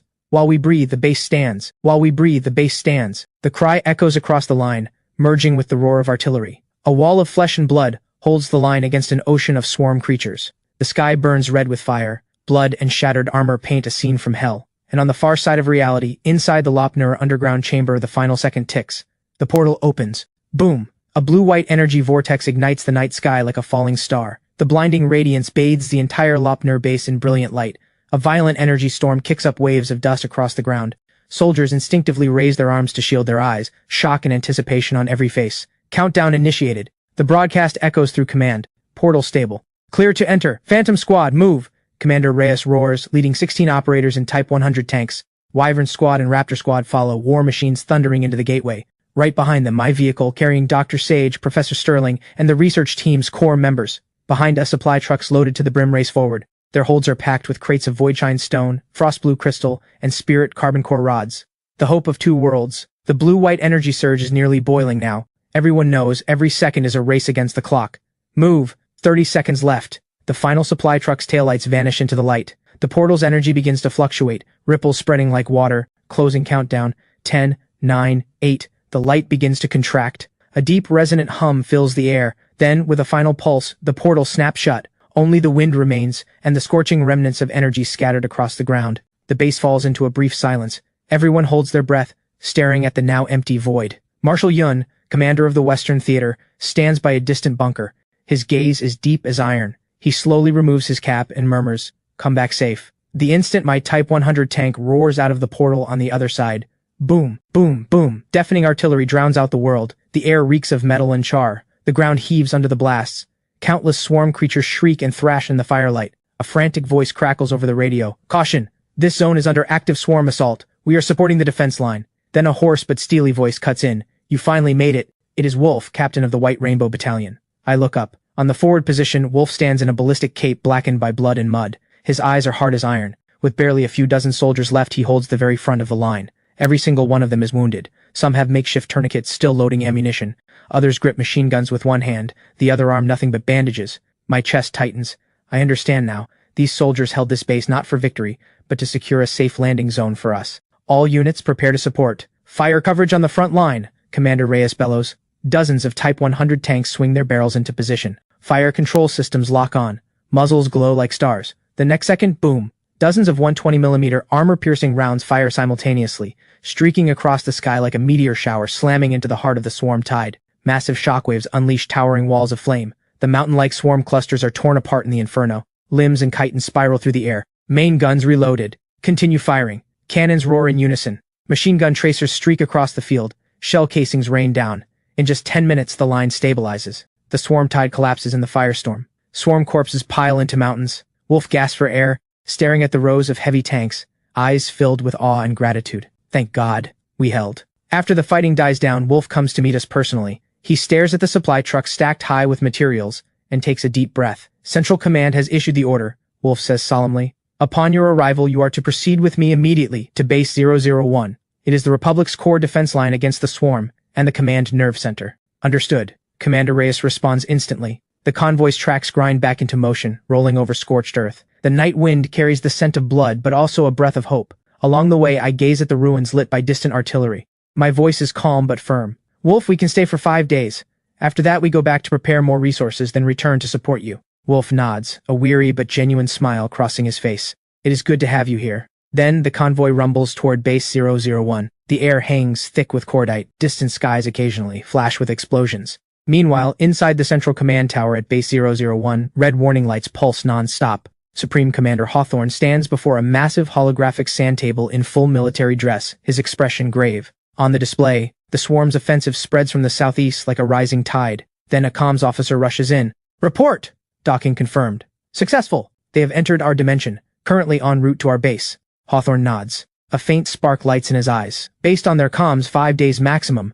Then we must crack open every possible avenue of technology exchange within those 5 days." Beside him, Chief Scientist Dr. Wren immediately stands and rallies his team to analyze the incoming data. Minutes later, when the supplementary files for the Project Raise Mecha framework appear on screen, the entire research room goes silent for a few seconds, then erupts in near euphoric cheering. "This is the carbon-based energy core, and the frost blue crystal and voidshine stone fusion stability equations." Dr. Wren's hands are shaking. He practically shouts at his assistants. "This is it! This is the missing piece!" Over the past days, wave after wave of swarm attacks had severed their industrial supply lines entirely. Critical materials ran out. Energy dried up. Experiments ground to a halt. Their research had nearly flatlined. But now, the data from the Otherworld Republic is nothing short of a lifeline dropped from the sky. "Immediately! Assemble every mecha research group. Import the new material theory into the Project Raise reactor model." The exhaustion vanishes from Dr. Wren's face. In its place burns a fire he has not felt in a long time. He clenches his fists. Light flashes in his eyes. "If this verification succeeds, we can make the Raise mecha truly stand." Outside the command tower, dawn breaks faintly on the horizon. Wind stirs the flag. The familiar crimson flame on its face ripples in the sunlight. Hawthorne gazes at that flag. His voice is resolute. "Whether in this world or theirs, the Republic has never bowed to fate." Before long, I pass through layer after layer of defense perimeters and finally reach Base 001. The base sits at the border of desert and steel. Anti-aircraft guns, automated cannons, and machine gun emplacements line the perimeter. Patrol drones sweep overhead. And at the main gate, Supreme Commander Hawthorne in his command cape and the white-haired but sharp-eyed Dr. Wren are already waiting in person. The moment I step out of the vehicle, I see those war-hardened eyes, exhaustion in them, but also a fierce, burning hope. Dr. Sage and Professor Sterling step forward first with a brief salute. Commander Hawthorne, Dr. Wren, we have brought the materials and samples you urgently need. See for yourselves. Dr. Sage gestures toward the trucks behind him. The cargo doors slowly open. Neatly stacked inside are voidshine stone, frost blue crystal, and spirit carbon powder. Blue, white, and silver mineral crystals refract the light into a dreamlike glow, as if the very heart of human civilization is beating. Dr. Wren freezes. Then he rushes forward. His trembling hands reach for the voidshine stone. This energy signature is astonishing, unbelievable. Such a thing actually exists in the universe. He spins around and clasps the hands of Dr. Sage and Professor Sterling, eyes brimming with emotion and gratitude. What you have brought is hope. He can barely contain himself. Take me to the lab. We begin energy reaction testing immediately. There is no time to waste. Not a single second. Dr. Sage, Professor Sterling, and the research team head to the science wing together, launching the first ever cross-world joint research effort. On the other side of the base, Commander Reyes and I follow Hawthorne into the rest area behind the command zone. Along the way, soldiers rush past in every direction. The main screens in the command center flash with red warning zones. Swarm attack vectors blanket nearly the entire coastal defense line. The situation is dire. Hawthorne speaks in a low voice as we walk. The conditions here are rough. My apologies. I smile and shake my head. No need for that, Commander. We are both people who get things done, not stand on ceremony. We exchange a look. Resolve in both our eyes. Hawthorne nods. His tone turns solemn. Thank you for crossing worlds to help us. He pauses. His gaze drifts to the horizon, stained red by artillery fire. His voice drops. Yet it carries an undeniable weight. What you brought may not just be supplies. More importantly, you have made us believe that in this war against the swarm there is still hope. I look at him steadily and speak. Regardless of which world, the Republic never bows to despair. Meanwhile, inside the main research bay at Base 001, the lights burn bright as daylight. 3 figures surround the central holographic projection table. In the 3-dimensional display, a 15-meter raised mecha slowly rotates. Blue energy pulses flicker inside its chest cavity, like an artificial heart. Dr. Sage points to the energy compartment in the chest. His voice is rapid, charged with passion. Your raised mecha architecture is highly advanced, but the energy supply is unstable. Under swarm combat conditions, this short operational time cannot hold a front. If we introduce a frost blue crystal condensation channeling layer and combine it with voidshine stone's energy concentration reaction, energy efficiency jumps at least 4-fold. Professor Sterling rapidly pulls up modeling results on the virtual terminal. Between flashing lines of code, the energy curve spikes instantly. See? This design delivers stable output. No more flameouts from energy fluctuations. Dr. Wren watches the two of them work. He looks 20 years younger. He suddenly slams the table. Brilliant! Absolutely brilliant! So frost blue crystal's quantum condensation effect can replace our original energy channeling conduits. We had been using stellar titanium to brute force the pressure containment, which caused severe energy loss. This approach is a perfect complement. Dr. Sage continues working as he speaks. Your stellar titanium is a miracle. Incredible metal strength, excellent flexibility. I wanted to coat its surface with a phosphor carbon mother ore nanomembrane. That way we boost conductivity and achieve self-healing repair during combat. Dr. Wren's breathing quickens, his eyes shine. If that actually works, then this is not just a mecha. It is a war machine with the characteristics of a living organism. Professor Sterling smiles. He pushes up his glasses. That has always been the goal. The 3 exchange grins. Then, in unison, they reach out and press the energy system fusion test confirmation key. The next second, every light in the lab dims at once. The central reactor model blazes to life, piercing blue light radiating outward in concentric waves along its shell. On the monitoring screens, energy output climbs steadily. Dr. Wren clenches his fists. His voice shakes. It worked. Energy system fusion successful. Dr. Sage allows himself a slight smile. From today, the raised mecha truly has a heart. With the model verification complete, all of Base 001's industrial sector roars to life. Factory warning lights switch on one by one. Robotic arms begin to turn. Molten gold pours from furnaces. The air fills with the scent of superheated metal. Construction of the raised mecha prototype officially begins. That 15-meter steel titan is finally stepping from blueprint and hologram into reality. Over the past months, the raised mecha's core energy system had been the biggest bottleneck. Unstable energy.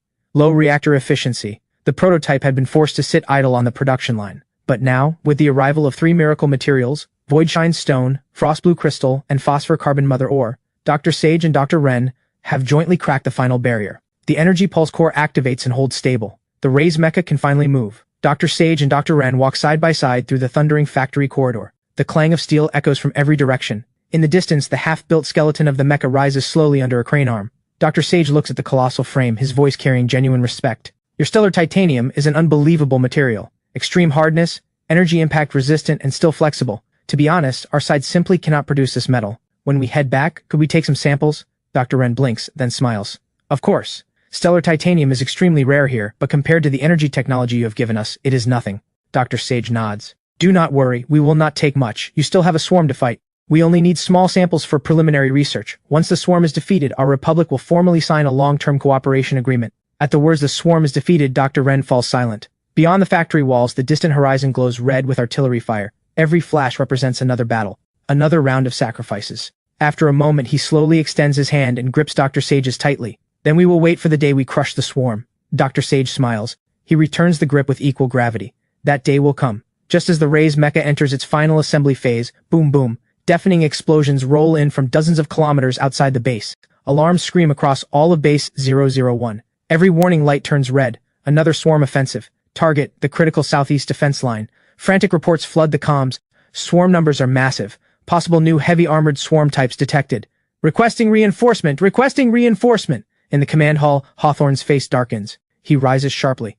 Status? The chief of staff answers grimly. The third defense line is being overrun. Estimated 10 minutes to collapse. At the same time, an urgent transmission comes from the research wing. Dr. Ren's voice is a mix of excitement and tension. Report, Commander. In 10 minutes, the Ray's mecha prototype will be ready to launch. Energy core stability has reached operational threshold. We can deploy it for live combat testing. Hawthorne considers for a few seconds, then gives a decisive order. Do it. Tell the front line reinforcements arrive in 20 minutes. They hold that line at all costs for 20 minutes. He turns to the operations commander. Reserve units move out now, full fire support. That line does not fall. Combat units spring into action. Tanks and armored vehicles roar out of the hangars. The ground shakes. Dust clouds catch faint light off the base shield. In the research wing, Dr. Ren, Dr. Sage, and Professor Sterling are pulling marathon shifts. The energy core's blue pulse grows steadier by the minute. The final layer of spirit carbon mother membrane on the mecha's hull is undergoing nanoscale fusion. 98% complete. Energy compartment thermal controls stable. Neural synchronization system online. Finally, a crisp chime sounds. Ray's mecha prototype system ready. Dr. Ren lets out a long breath. He nearly collapses into his chair. He looks up at the 15-meter steel giant before him. It can finally move. Dr. Sage wastes no time. Notify command, the mecha is ready to deploy. Hawthorne's steady voice comes back through the comms. Understood. The Ray's mecha prototype will be piloted by Wolf personally. Target, the southeast defense line. Mission codename Operation Dawnstrike. This is the mecha's first live combat deployment, the first head-to-on strike against the swarm. In an instant, the entire base is electrified. Countless soldiers stop in their tracks, eyes locked on the towering hangar. Inside, the Ray's mecha stands in silence. Blue energy streams flicker inside its chest, as if hope itself has finally opened its eyes. Wolf rushes to the development bay the moment he receives the order. As the heavy alloy hangar doors slowly part, a crushing wall of sound hits him. The 15-meter Ray's mecha stands in the center of the brightly lit hangar. Blue-white energy pulses trace along the seams of its armor. Wolf's breathing quickens involuntarily. Even after 100 battles, he is struck speechless. This is the Ray's mecha? Dr. Ren steps forward, pride and excitement spilling from every word. The main frame is built entirely from stellar titanium. The outer shell is coated with spirit carbon mother membrane, balancing defense and flexibility. The core power source is a new generation fusion reactor. Even under extreme combat conditions, it can operate continuously for an entire week. He pauses. The weapon system runs on a dual platform. Primary weapons, a high-energy laser cannon and a kinetic railgun. For close combat, it carries a stellar titanium battle axe, capable of cleaving through heavy swarm armor in a single blow. Additionally, the mecha is equipped with short hover and high-mobility leap capabilities. Long-range flight is not yet available. This is a ground assault class unit. Wolf listens carefully, his expression hardened with resolve. Understood. System data synced. I am moving out. Dr. Ren nods. Good luck, Ray's Knight. As the cockpit seals shut, the Ray's mecha's eye beams ignite. Blinding blue light floods the entire hangar. Energy system online. Neural sync rate 98%. All weapons modules unlocked. Ray's mecha Wolf deploying. With thundering footsteps, the Ray's mecha takes its first step. Each stride sends shockwaves through the earth. Dust erupts in massive clouds. Inside the control center, Dr. Sage, Professor Sterling, and Dr. Ren are glued to the screens. Data streams race across the projections. Energy output curves, frame load ratios, stability coefficients, all monitored in real time. Dr. Sage speaks in a measured tone. Begin live combat data recording, full observation, synchronized feedback. Professor Sterling smiles gently. Our child is finally heading to war. Dr. Ren clenches his fist. His eyes blaze. After this battle, the Ray's mecha will no longer be just an experiment. It will become humanity's first blade against the swarm. The southeast defense line. The sky burns with dark red clouds. Artillery tears the night apart. The air reeks of scorched metal and cordite. Burning wreckage and shrieking swarm creatures cover the battlefield. Reinforcements from Base 001 arrived 5 minutes ago, but the situation remains critical. Wave after wave of swarm creatures pour from valleys and fissures in the earth. The heavy armored swarm types, their bodies clad in metallic shells, push through the barrage step by step, closing on the line. All weapons open fire! If they break through, hit them with grenades. Report ammo down to 30%. That thing took a 155 round and is still moving. Every explosion feels like another crack in their spirit. The company commander, face caked with dust, voice shredded raw, still roars, one rule. While we breathe, the line holds. Not one step back. He spins, raises his rifle, and fires round after round into the black wall of swarm creatures. Everyone, target the joints on the heavy armored types. That is their weak point. A savage explosion sends sand and debris flying. The forward trenches are overrun. A tank is flipped into the air by a massive creature. The line is about to break. The commander slams his shoulder comm. Base, we can still hold. Before he finishes, a heavy armored creature's pincer blade rams through the rock wall, shaking the entire position. The commander grits his teeth, musters his last ounce of strength, and shoves an anti-tank grenade straight into the creature's maw. Go back to hell! Boom! The blast deafens every soldier nearby. But through the wall of flame, they can still see. The next wave of swarm creatures is already surging forward. The soldiers stand back to back, faces covered in blood, still holding. Almost out of ammo. Doesn't matter. We still have bayonets. In that moment, only one cry rings across the southeast defense line. Every inch of this land is paid for in blood. While we breathe, the line holds. Just as the swarm is about to swallow the position whole, a deep rumble splits the sky. The sound of air being violently compressed and torn apart. Every head snaps upward. A blazing sphere of blue-white light plummets from the heavens. Across half the combat zone, a 15-meter steel colossus slams into the center of the battlefield. The Ray's mecha, the prototype. It is the mecha. Our mecha is here.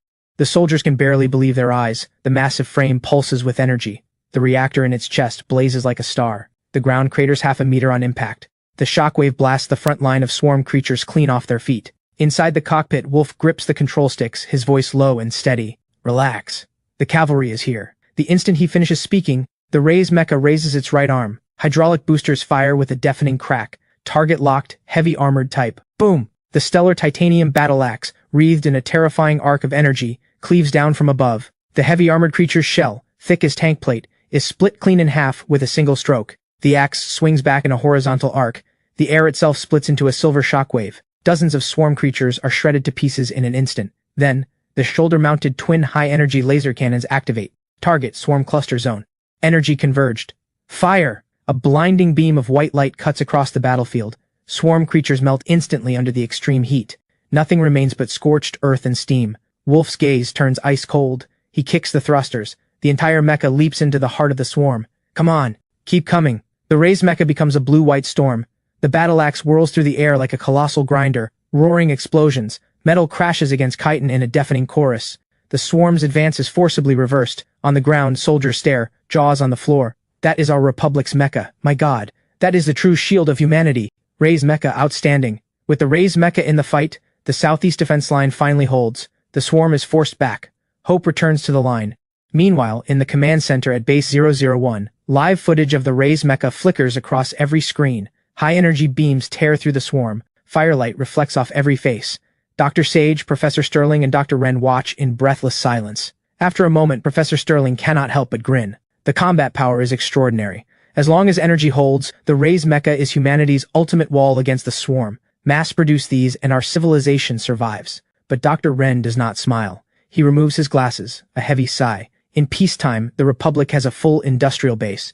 Mass-producing the Ray's mecha would be straightforward. But now, he looks at the global situation map on the wall. Vast red zones mark swarm-controlled territory. The world has been nearly consumed. After the swarm erupted, the global supply chain collapsed. Continents fell one after another, barely clinging to survival. Joe was wiped off the map entirely. On the entire planet, only our Republic is still fighting. And even then, our strength fades by the day. Resources dwindling, supply routes cut, infrastructure destroyed. We can barely keep the most basic production lines running, let alone mass-produce mecha. His voice drops.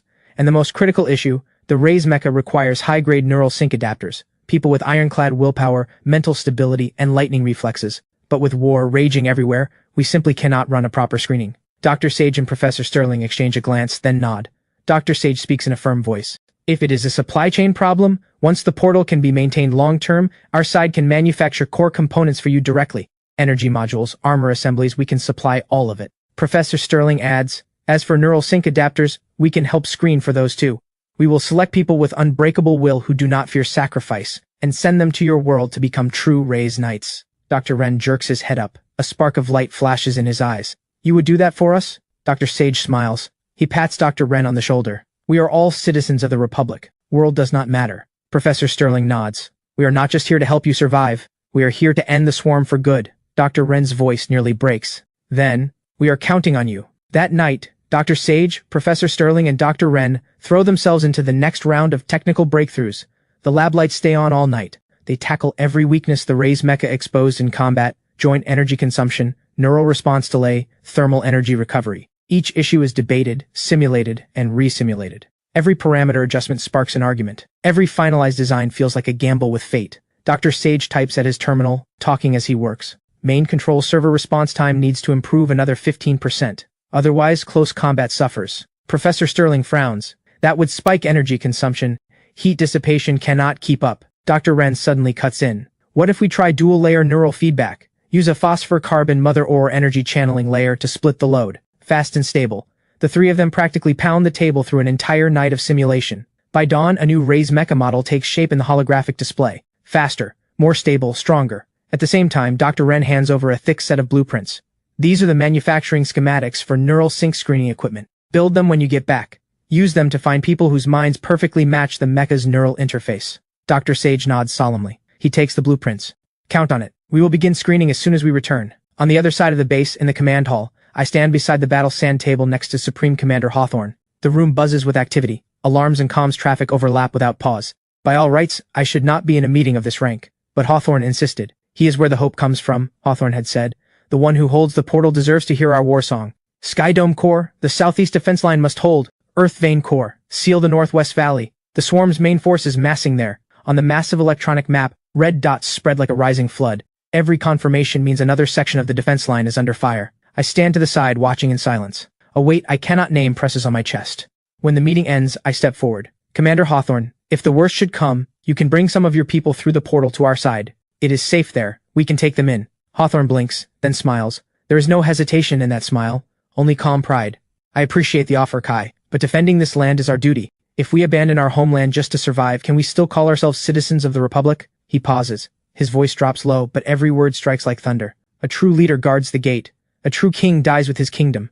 If the day comes when we truly cannot hold, please, in your museums, leave a record for our Republic in this world. An honor that will never fade. I stand frozen. In that moment, what I see is not a general, not a commander. It is the final backbone of an entire dimension. The 5-day window vanishes in a blink. Over these past days, Wolf has barely slept at all. The Ray's mecha under his command has become the sharpest blade on the battlefield. No matter how thick the swarm, the moment the mecha appears, it cuts through like a ship through waves. One pilot, one axe, one city, one town. Every sortie is accompanied by thunderous energy detonations.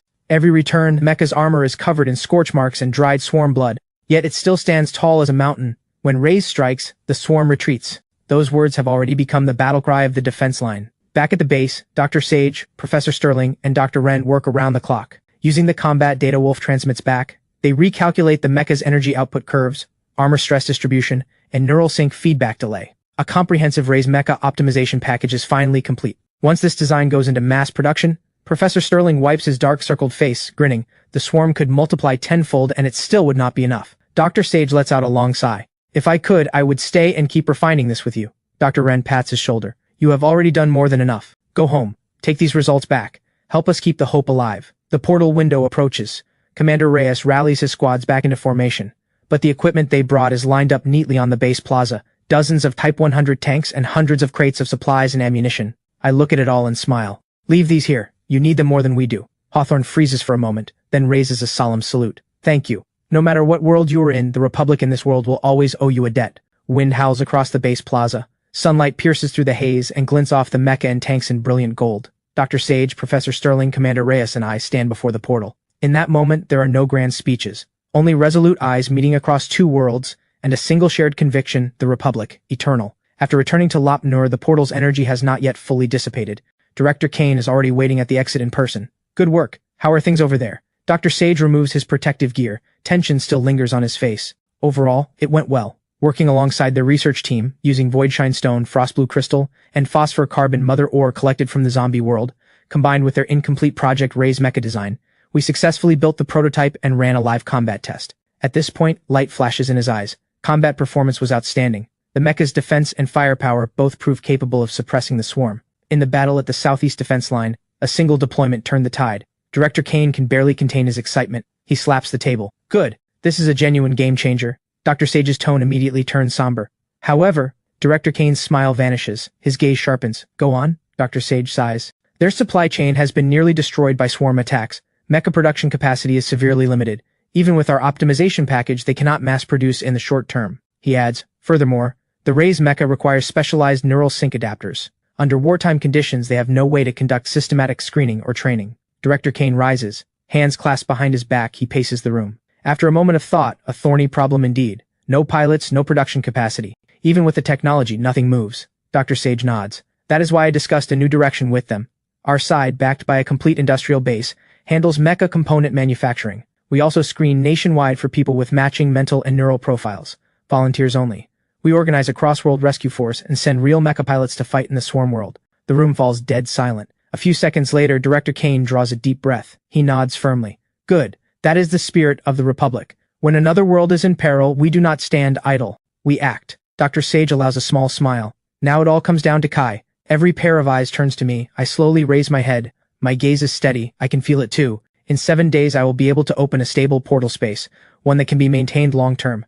We will have a permanent gateway. When Director Kane hears this, joy he cannot suppress spreads across his face. He claps me on the shoulder. His voice brims with genuine admiration. Well done, Kai. What you have opened this time is not just a portal. It is a doorway to hope. The mission report is submitted. An unprecedented classified conference convenes in the capital. Attendance is minimal. Director Kane, General Holt of the Eastern Theater, Marshal Yun of the Western Theater, and several core members of the Republic's Central Strategy Committee. When the jointly signed Project Ray's Mecha Manufacturing System Special Application Report is submitted, the room falls so quiet you can hear pages rustling. 5 minutes later, Central Command approves. Top secret. Immediate launch. Code name, Project Raise. Objective, build a complete mecha manufacturing chain and energy infrastructure. Executing agencies, a nationwide coalition of premier research institutes and military-industrial enterprises. Project directors Dr. Sage and Professor Sterling. This is an initiative capable of reshaping global industrial order. But for security, its public cover is the 6th-gen aerospace vehicle program. Days later, research institutes across the country begin receiving encrypted packages from Central Command, sets of highly compartmentalized blueprints and manufacturing parameters. No one knows what these fragments actually assemble into, but the specifications send shivers down every engineer's spine. This torque rating, our current alloys cannot handle this. This energy reaction curve is insane. Is this not nuclear submarine territory? Who is behind this project? Is this even humanly possible? Every single person is astonished, but no one dares ask. The files are stamped clearly. Classification, top secret. No project details may be disclosed to any outside party. When they dig deeper and discover the 4 key materials involved, voidshine stone, frost blue crystal, phosphor carbon mother ore, and stellar titanium, the entire scientific community is stunned. These 4 materials, since when can our nation produce high-energy substances like these? Voidshine stone? Frost blue crystal? Never even heard of them, yet the parameters exceed every known international theoretical limit. Even the top-tier labs find them unfamiliar. But every single person understands one thing. The Republic is quietly entering an entirely new technological era. Days later, the entire nation shifts into Ray's protocol. Over 1,000 research institutes, tens of thousands of factories, millions of researchers all working simultaneously under total secrecy. Factories roar day and night. Production orders flood in like a tidal wave. Aviation, metallurgy, electronics, energy, materials, all 5 industrial systems fully mobilized. At the same time, the Republic's Commerce Ministry quietly moves into action. Under the cover of the 6th-gen program, they launch a massive global procurement of rare metals and critical chemical raw materials. Nickel, titanium, iridium, hafnium, rare earths. Prices skyrocket on international markets day after day. Foreign media speculate wildly. Is the Republic secretly developing a next-generation strategic weapon? What are they building? An aircraft or a beast? The Republic's Research Command Center has only one calm directive: increase output. Expand capacity. Project Raise, full speed ahead. Meanwhile, the Neural Sync Adapter screening program for the Raise Mecha is rapidly launched nationwide. The screening device blueprints Dr. Sage's team brought back are classified as the highest priority research project. In remarkably short order, the first batch of screening devices rolls off military production lines. On the outside, they look no different from standard medical equipment, but the core algorithms inside can precisely measure a person's neural reflex intensity, mental resonance frequency, and subconscious energy compatibility. These are the exact metrics that determine whether someone can pilot a Ray's mecha. The first round of testing is conducted secretly within the entire military. Millions of active duty soldiers line up for screening across every military region, every special ops unit, every aerospace division. When the results land on Dr. Sage's desk, he falls completely silent. Millions screened. Only dozens qualified. The list is marked with red lines. It reads clearly: A-class adapters, 12. B-class, 31. C-class, 48. Professor Sterling frowns. Far too few. The ratio is less than 1 in 10,000. General Holt reviews the report and sighs. Piloting a mecha truly is not something an ordinary person can handle. Then, he turns to Director Kane. What if we expand the search? Push a full nationwide screening? Director Kane hesitates. A full screening would be too conspicuous. It would raise suspicion. General Holt smiles slightly. Then we give it a different name. A nationwide free health initiative. Director Kane immediately understands. He nods. Good. We proceed with that framework. All screening data links directly to Central Command's encrypted servers, zero leaks. Before long, an unprecedented national health screening quietly rolls out across the Republic. From office workers in major cities to villagers in remote mountain regions, everyone receives the same notice. The nation is launching a free health screening program to upgrade the national health database. The checkup includes numerous tests, but one stands out, a neural reflex and brainwave resonance test. No one knows its true purpose. But behind the scenes, Dr. Sage watches the live data stream on the main display.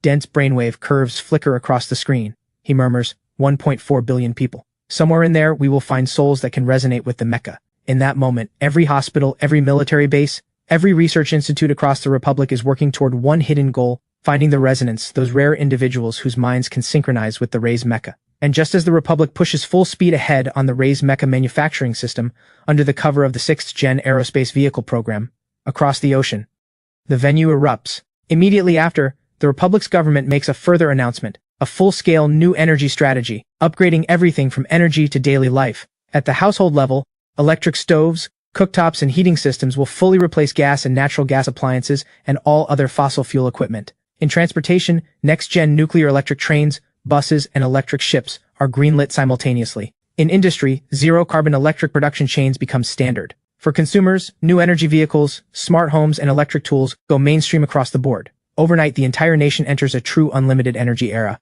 The internet goes wild. Electricity costs drop to 100th? That is basically free. Who is going to use gas anymore? Just plug into fusion power. My dad just bought a new gas stove. He saw the news and nearly passed out from rage.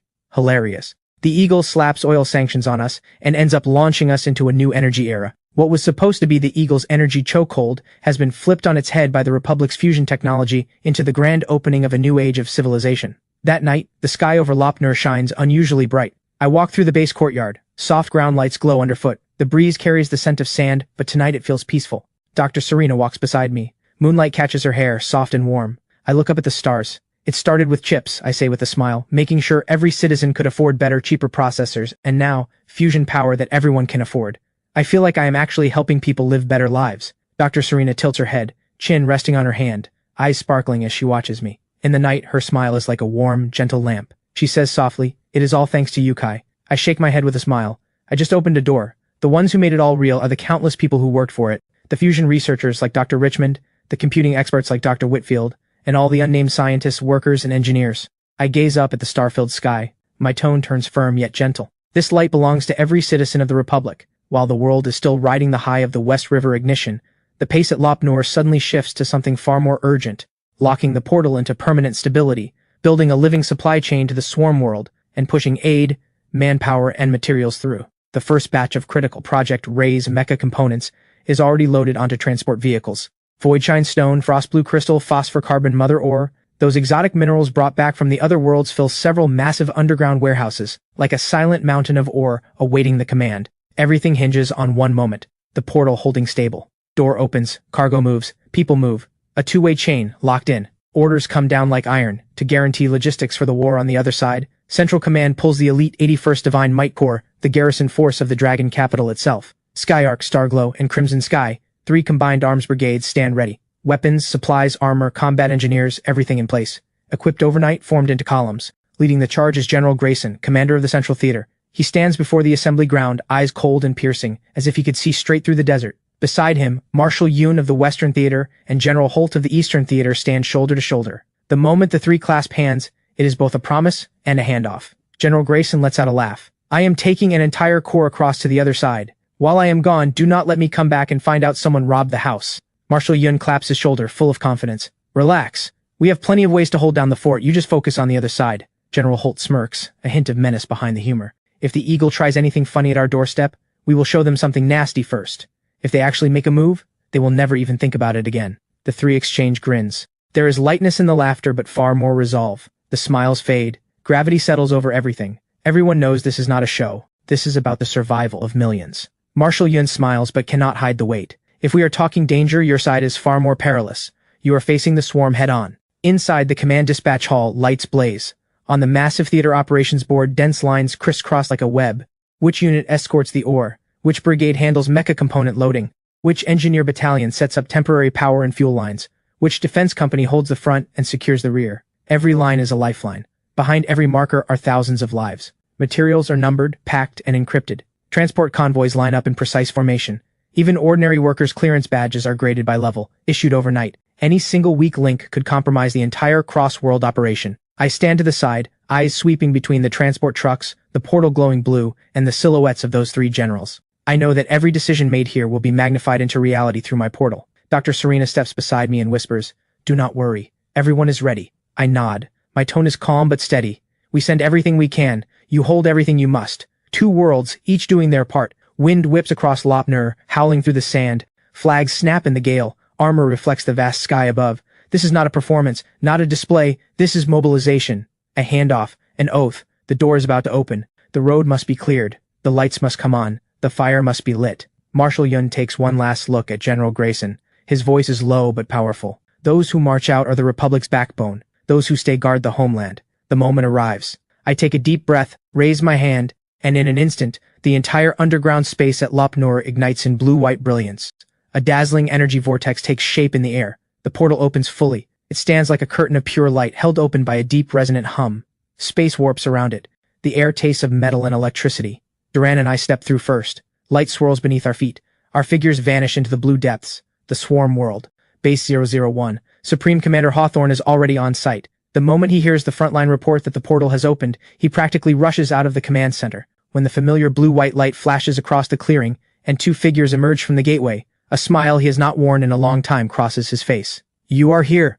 But quickly, he furrows his brow. "Just the two of you?" I smile, a spark in my eyes. "Of course not. This time, it is a permanent link." I lower my voice, pride slipping through. "We have a surprise for you."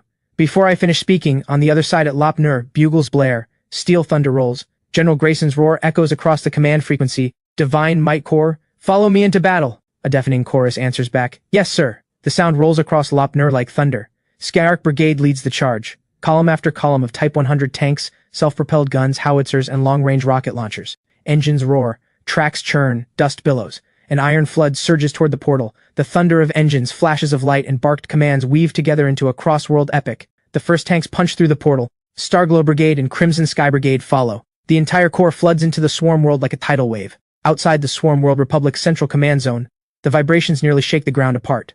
Hawthorne watches with his own eyes as one steel war machine after another, each bearing the Divine Might insignia, rolls out of the light. Blue light reflects off every plate of armor, like steel titans stepping onto a reborn battlefield. His throat goes dry, his voice is hoarse, almost trembling. "Thank you, truly." In this moment he understands, this is not mere aid. Another world's republic has entrusted its most critical frontline force to them. No matter how strong the other republic is, a corps like this cannot be easy to spare. Sending even one is an extraordinary commitment. As the last armored vehicle of the Divine Might Corps passes through the blue-white glow, on the other side of the portal, the rumbling has not stopped. Immediately after, a second wave of transport trucks arrives. Headlights stretch into a dragon of light, illuminating the swarm world's night sky. One military truck after another rolls out of the portal, fully loaded. Inside the cargo holds, neatly stacked metal frames and energy modules, the core components of the Ray's mecha. Crane arms lift.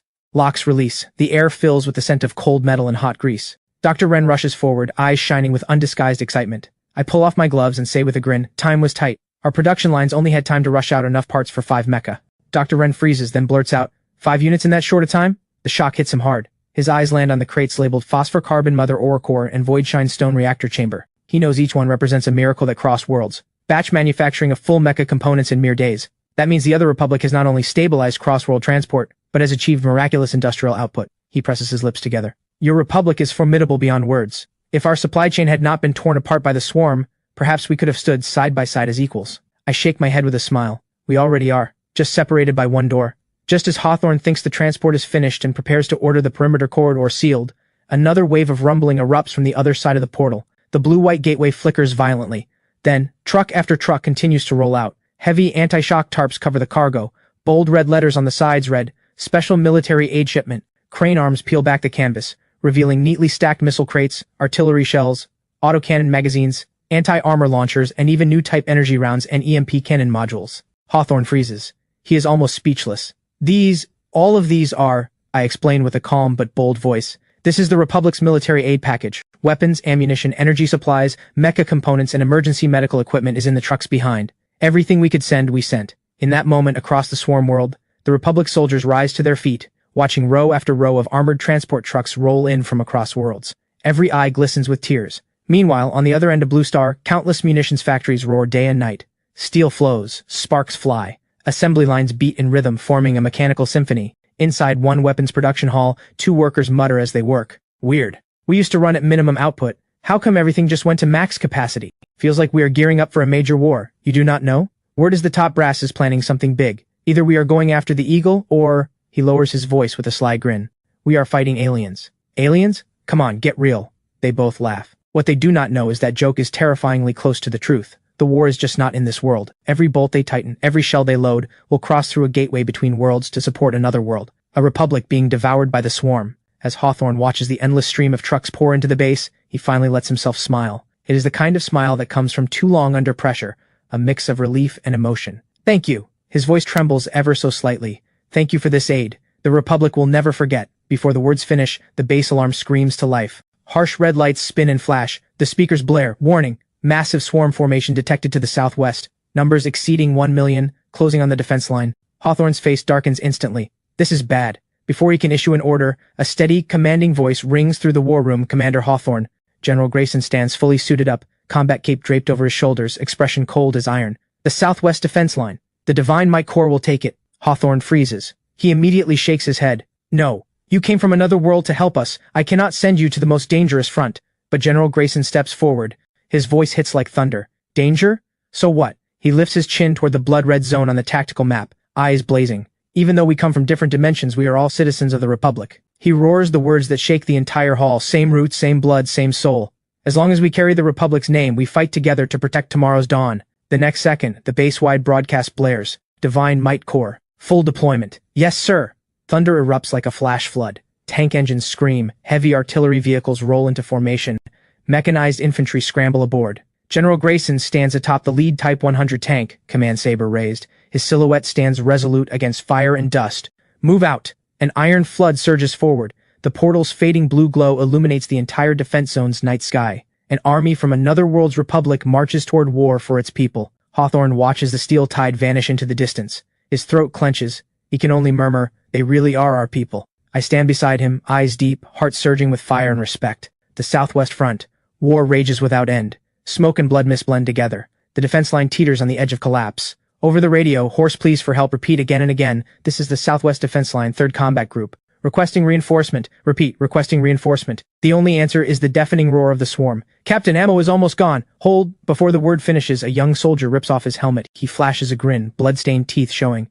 Captain, take care of my mom for me. Tiger, what are you doing, you idiot? But the boy has already grabbed a machine gun and a satchel charge and charged out of cover. He fires and screams a battle cry, his voice swallowed by gunfire. Seconds later, a deafening explosion tears through the swarm. The shockwave kicks up a wall of dust. Flesh and shattered chitin rain down. Tiger! The captain's scream rips through the trench. He knows that boy just traded his life for a few dozen seconds of breathing room. Command, we are about to fall. The western position has been breached 3 layers deep. Requesting orders! The captain screams into his headset. His voice is swallowed by the concussion of explosions. Soot and blood cover his face. He knows the entire nation is in the fight. Northwest, southeast, the swarm pours in like an ocean. Every inch of soil is being fought for with everything they have. Then, a steady voice cuts through the static, carrying a calm, anchoring strength. This is Supreme Commander Hawthorne. Reinforcements have been dispatched. They will reach your sector within 10 minutes. Hold your ground. If the situation becomes untenable, you are authorized to conduct an orderly withdrawal from the outer perimeter. Preserve the flame. The captain's body jolts. He stares at the churning swarm tide in the distance and slams a fist against his chest plate. You hear that? Supreme Command says hold. Every last one of you, hold this line. The roar sets every soldier's blood on fire. They clench their jaws. They reload. Even with trembling arms, even with every breath tasting of blood, they raise their weapons and aim at the black tide, the southwest defense line. Smoke billows. That battered squad holds on through sheer grit and fury. With nearly spent ammunition, grenades, and shells, they somehow force back thousands of swarm creatures in just minutes. The swarm only pulls back temporarily, but for soldiers already pushed past their limits, even a few minutes of rest feels like being reborn. The captain leans against the shattered barricade, drenched in blood, gasping, watching the swarm shadows churn ahead. Can the reinforcements still make it? He murmurs, a trace of helplessness in his voice. Just then, 20 kilometers back, inside the command vehicle, General Grayson stands in his ballistic cape. At the forward edge of the armored column, his voice booms like thunder. All units, battle formation. Target, swarm front, 20 kilometers, southwest sector. Rocket artillery groups, load. 155 heavy artillery arrays, prepare volley fire. 115 main guns, vehicle-mounted mortars, truck-mounted artillery, all weapons free. Thermobaric rounds, thermite rounds, white phosphorus incendiaries, everything. Maximum firepower. Yes, sir. In mere seconds, every heavy gun across Skyark, Starglow, and Crimson Sky, all 3 brigades, rises in unison. Load, ignite, recoil. Over 1,000 barrels roar at once. The earth shakes to its core. The entire desert erupts into rolling seas of fire. Blast waves throw dust clouds 100 meters high. Even the air itself turns red. On the front line, the soldiers are bracing for the swarm's next wave when they hear a sound they've not heard in a long time, the shriek of incoming artillery. The next second, the entire horizon is swallowed by fire. Shockwaves slam into them. Flames paint every soldier's eyes red. Swarm creatures are blasted apart. Limbs cartwheel through the air. The earth trembles under the barrage. The captain stares at the burning swarm tide. He smiles, smiling until tears pour down his face. Ha! They are here. The reinforcements are here, he murmurs, voice shaking. I thought I would never see this again. Since the swarm erupted, since the supply chains collapsed, saturation bombardment of this magnitude had become nothing but a memory. But now, the fire is burning again. Artillery once again drowns out the swarm's howls. In that moment, they finally see it again. The Republic's iron flood roaring back to life. The smoke from the barrage has not yet cleared when new thunder rolls in. At the edge of the horizon, the swarm surges once more. A black ocean. That dense crawling, the shrieks, the buzz of a million vibrating wings, as if the air itself is being ripped apart. Captain, the swarm is coming again. The scorched no-man's land from the barrage is already being refilled by countless swarm creatures, like a tide crawling out of hell. 20 kilometers to the rear, inside the Divine Might Corps command hub. General Grayson leans on the tactical sand table, eyes sharp as a hawk's. Drone feeds show the frontline garrison is severely undermanned, ammo critically low. The line could be swallowed at any moment. He gives a cold, precise order. Order Sky Brigade to deploy the Lionheart Battalion to the front immediately. Additionally, artillery support does not stop. Let us see if they have more bugs, or we have more guns. Yes, sir. After the order drops, the battlefield erupts again. Countless tongues of flames spit outward. The sky is sliced by blazing trajectories. The swarm is once again flipped into charcoal and blood mist. The soldiers on the line watch the wall of fire and feel something they have not felt in a long time. Satisfaction. Ha! You vermin finally got what is coming. Captain Maddox raises his rifle, covered head to toe in ash. He grins, but his brow stays tight. Suddenly a soldier sprints over. Captain, our reinforcements are here. What? Captain Maddox looks up. In the distance, dust billows. A column of steel is charging toward them. Dozens of Type 100 tanks, heavy armored vehicles, tactical infantry formations, and iron floods sweeping in. Gun barrels gleam. Minutes later, the two forces link up at the front. I am Captain Maddox, holding this position. Captain Ashford, Lionheart Battalion, Skyark Brigade. At that designation, Captain Maddox freezes. Divine Might Corps? I have never heard of that unit. Captain Ashford offers a slight smile.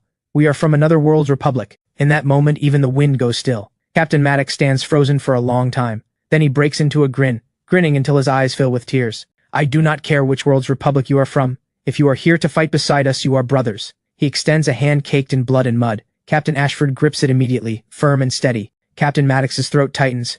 In recent weeks, too many comrades have died beside him. He had believed no one could save them anymore.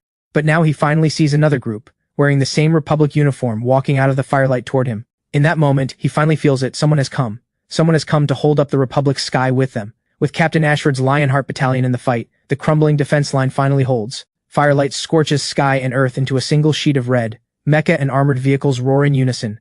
Shell casings clink on the ground like an iron war song. In the rear command vehicle, General Grayson watches the drone feed. The swarm stretches endlessly, still churning. His brow furrows. These things just will not quit. A cold smile. He slaps the table. Relay my order. Pull the artillery line back 2 kilometers. Thermobaric rounds, full barrage. The staff officer hesitates. General, after this volley, ammunition might... General Grayson cuts him off. His tone is cold steel. Do not worry about ammo. Resupply is already coming through the portal at full speed. Tell the gunners, today, we feed the swarm until it chokes. Yes, sir. Minutes later, across the swarm front, light links into a solid wall. The sky turns completely red. Thermobaric rounds detonate. The air itself catches fire. Fuel air clouds erupt at the blast centers. Shockwaves sweep across kilometers. One small mushroom cloud after another blooms across the horizon. The blasts shake heaven and earth. The ground is ripped open. Swarm creatures are shredded by heat and pressure. Even the blood mist is sucked into the scorching blast waves and reduced to a charred vacuum. On the front line, Captain Maddox wipes the dust off his face, eyes wide with shock. What the? This firepower is insane! Are your shells powered by a nuclear reactor or something? Captain Ashford beside him chuckles. Those are thermobaric rounds. They create a fuel-air cloud that mixes with oxygen to form an explosive layer. The secondary detonation generates extreme heat and a shockwave that consumes all the oxygen in the area. In simple terms, anything that survives that is either swarm or something worse. Captain Maddox sucks in a breath. Back at the rear, General Grayson issues another order. Vehicle-mounted guns and heavy fire teams, push forward. Carpet sweep all remaining swarm forces. Yes, sir. Thousands of vehicle-mounted machine guns roar forward, metal ammo belts glinting cold in the light. Lines of fire weave an airtight net, shredding the remaining swarm to pieces. The southwest defense line finally holds. In the base command hall, a string of red warning lights begins to turn green one by one. The tension in the air slowly, finally, starts to ease. Hawthorne lets out a long, heavy breath. He looks like he has aged years in an instant. Over the past 6 months, the Republic had been besieged on all fronts. When the swarm erupted in the northwest, he pulled a quarter of the nation's field forces to contain it. When the southeast coast fell, he dispatched another quarter as reinforcements. The remaining scattered forces had to be spread across the interior and borders, propping up defense lines on the verge of collapse. The front had been stretched thinner than anyone had imagined possible, and last time, a swarm breakthrough had pushed to within 15 kilometers of the base, nearly reaching the Republic's last command center. If the Ray's mecha prototype had not arrived just in time, fighting desperately to hold the line, this command center would already be rubble. But that was only one mecha. For a nation fighting on every front, it was a drop in the ocean. At this thought, Hawthorne shakes his head. His eyes return to the holographic map. Thank God, he says softly. A faint tremor in his voice.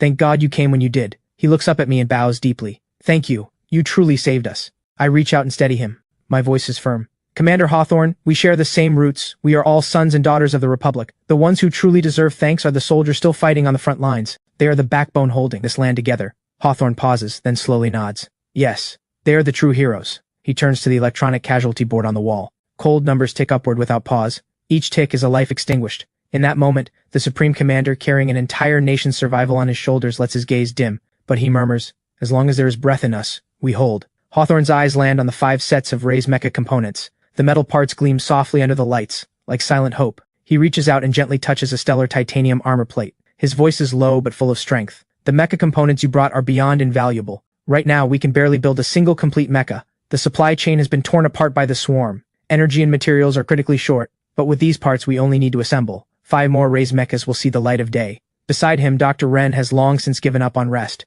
He leads researchers and combat engineers through the night. Move the Voidshine Stone capacitor units into Lab 2. Careful with the vibration. The frost blue crystal energy conduits need to be preheated to 300 degrees before docking. Orders fly back and forth. The entire assembly zone blazes with light. Robotic arms swing overhead. Welding sparks fly. In that moment, the air fills with the scent of hope renewed. I stand at the operations console, eyes on the blueprints, reporting. Our side is simultaneously screening for neural sync adapters. The numbers are not encouraging. Out of millions of military personnel, fewer than 100 qualify. Extrapolating that ratio, once the national screening is complete, we estimate roughly 10,000 qualified reserve mecha pilots. That is the most optimistic projection. I turned to Hawthorne. Before I left, our leadership already ordered full support for the Swarm World Republic. Mecha pilots, energy supplies, war materials. Whatever we can mobilize, we send. Hawthorne is visibly shaken. He straightens to attention. He bows. We are grateful beyond measure for your aid. On our end, we have a few dozen reserve mecha pilots, but against a front this vast, they are a drop in the ocean. The real problem is not pilots. It is not having enough mecha. I nod and respond immediately. We are already working on that. Our Raise mecha production line has just launched. Capacity is ramping up. Within a month, we project 100 units per month. Within 3 months, over 1,000 per month. We will prioritize shipping a portion of finished mecha to you. When Hawthorne hears this, a light he has not shown in ages flashes in his eyes. Outstanding. With enough mecha, we can stabilize the situation, and when our adapter pool runs short, we hope your side can send a batch of pilots. I smile. My tone is absolute. Count on it. We are one republic. However many you need, we send. On the other side of the base, the research wing burns through the night. Dr. Wren pulls off his protective gloves. His palms are slick with sweat and dotted with burn marks. But he does not dare stop for even a second. Push harder, he shouts, voice raw. Every hour we shave off, one more life is saved on the front. Steel thunder echoes through the workshop. Welding sparks shower like falling stars. Technicians work with bloodshot eyes, pushing through exhaustion, racing against time in the heat and noise. Transport cranes slowly swing. A massive stellar titanium chest plate is mounted onto the mecha frame. The Voidshine stone core locks firmly into the energy chamber. Frost blue crystal conduits emit a deep blue glow. Phosphor carbon mother ore energy veins spread across the entire mecha frame, like injecting a living circulatory system. Meanwhile, on the front line, Wolf pilots the only operational Raise mecha, still grinding through the swarm tide. The mecha's surface is covered in battle scars. The energy shield triggers, warning after warning. But he refuses to pull back. Just a little longer. Once the new mecha arrive, the line will hold. He grits those words through clenched teeth. The stellar battle axe carves through the sky. One swing. Dozens of swarm creatures burst into ash. Burning swarm blood splatters across the armor, painting the steel titan crimson. Wolf's voice comes through the comms, low and resolute. I can hold. Rays can still fight. Then at last, good news from the base. Under the combined effort of Dr. Ren and dozens of manufacturing experts and researchers, 5 brand new Rays mechas are officially complete. The technicians who worked through the night collapse to the floor, staring at those 5 towering steel giants standing proud under the lights. Tears fill their eyes. This is our miracle. In the pilot reserve area, deployment is quiet. No one fights for glory, no one demands to go first. Every qualified adapter silently yields the controls to the 5 best suited. Go. Carry our fury. Fight back for all of us. A few short words, yet they hit like a silent oath. Before dawn, Base 001. 5 Rays mecha stand fully armed. Armor gleams. Energy cores burn bright and fresh. Rays 2 through 6 deploy. At the command, 5 colossal silhouettes rocket skyward. Dust erupts across the ground. They tear through the night, hurtling toward the most critical front. I stand on the base overlook, watching those Rays mechas trailing blazing contrails, charging into the swarm front without hesitation. I say nothing for a long time. I just take a deep breath and murmur, it is because of them that a million homes' lights stay on. Wind whips sand across my weary face, but cannot hide the respect in my eyes.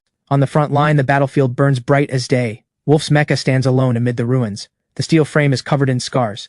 The energy shield has long since shattered. He grits his teeth, gripping the charred stellar battle axe. Every swing triggers a shrieking energy overload alarm. A comrade's voice screams over the radio, Wolf, pull back. Leave this to us. Wolf roars back. You think I am an idiot?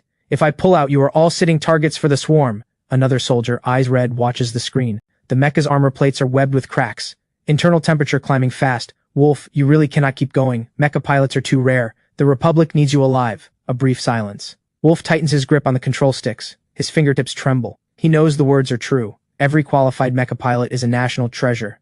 But he also knows that if he retreats, everyone here dies. I cannot stand watching you die for me. We live together, or we die together. With that, he lets out a roar and launches the mecha skyward once more. The battle axe sweeps in a wide arc. Blood and fire merge into a hellscape. But then, just as the swarm is about to swallow him whole, boom, another massive silhouette drops from the sky. A fresh stellar battle axe blazes with blue light, cleaving straight through the oncoming swarm wave. Sir, I am here to back you up! A young, resolute voice rings through the comms. Wolf freezes for a beat. His nose stings. He lets out a hoarse laugh. You finally made it! The moment those words leave his mouth, he loses consciousness from total exhaustion. The new mecha pilot takes over his position. Arms raised, the pilot unleashes a chain of devastating strikes. The swinging axe tears through the swarm tide. He pulls Wolf to safety, then pushes back to the front. Fighting on, he whispers under his breath, Rest now, Wolf. The front line is ours. In that moment, across every channel on the battlefield, countless voices shout the same words, the flame endures. The Republic lives forever. Inside the base, lights burn through the night without pause. Dr. Ren has just finished the final calibration on 5 Rays mechas. Before he can even catch his breath, the portal flares to life again. Thud, thud, thud. One massive transport truck after another rolls out of the blue-white energy vortex. Cargo doors swing open. Neatly stacked inside, a fresh batch of mecha components. Quantity, enough for 10 units. The air itself seems to tremble under the weight of all that steel. Dr. Ren stares at truck after truck of materials, stunned and overjoyed. His lip twitches. Finally, he just slaps his own forehead with a weary grin. Well, that is a luxury problem to have. His assistant nearly doubles over laughing. Doctor, only you could say something like that. You realize these components are the product of hundreds of thousands of people working together in the other world. Thousands of research institutes and tens of thousands of factories running at full capacity to produce just this one shipment. Another researcher hauls a crate in size. Exactly. With our world's production capacity, we could barely scrape together a single set, and now they are shipping them over in bulk like it is going out of style. With upgrades, no less. The entire workshop buzzes with excitement. All right, less talking, more working. Dr. Ren waves his hand. Starting now, 24-hour non-stop assembly. Get these machines to the battlefield as fast as possible. Welding sparks fly. Machines thunder. Scientists and combat engineers, master technicians and apprentices all work side by side. They know that every hour saved means one less life lost on the front. Meanwhile, on the other side of the portal, the supply command center at Lopnor has not stopped for a single second. Weapons, ammunition, medicine, and fuel are packed non-stop, loaded, and sent through the gateway. In the Swarm world, the Sky Dome Corps on the southeast defense line and the Earth Vein Corps in the northwestern valleys have endured grueling, prolonged combat. They are exhausted beyond measure. At the frontline command post, the general's voice is raw. If this keeps up, we will be completely dry on ammo. What then, fix bayonets against the swarm? How are we supposed to fight this war? The staff officer has no answer. The mood in the room is heavy enough to drown in. Outside, the artillery has already gone quiet. Gun crews lie on the ground, clearing spent casings. The despair of running dry is about to swallow the entire line. Then, in the distance, engine noise. A deep rumble. One truck after another smashes through the dust and rolls into the position. Before the dirt even settles, the steel doors fly open. Crate after crate of 155 heavy shells hits the ground. Boxes stamped Republic strategic support materials pile into small mountains. Behind them on the road, a dragon-length column of rocket launchers rolls in, taillights forming a river of red steel. The commander freezes for a few seconds. Then he slams the table and bursts out laughing. I see hope! The moment the first round of resupply ammo is loaded, the Sky Dome and Earth Vein Core roar back to life like a beast woken from a long sleep. Howitzers shatter the night sky once more. Rocket salvos rain into the swarm like a meteor shower. Thermobaric blasts bloom one after another into mushroom clouds along the horizon. Above, unmanned bombers sweep in at low altitude. Precision-dropped high-explosive rounds link into a solid wall of fire. As if heaven and earth are burning as one. The swarm surges forward only to be blasted into nothing in the hellfire. Blood and smoke dissolve into rolling ash.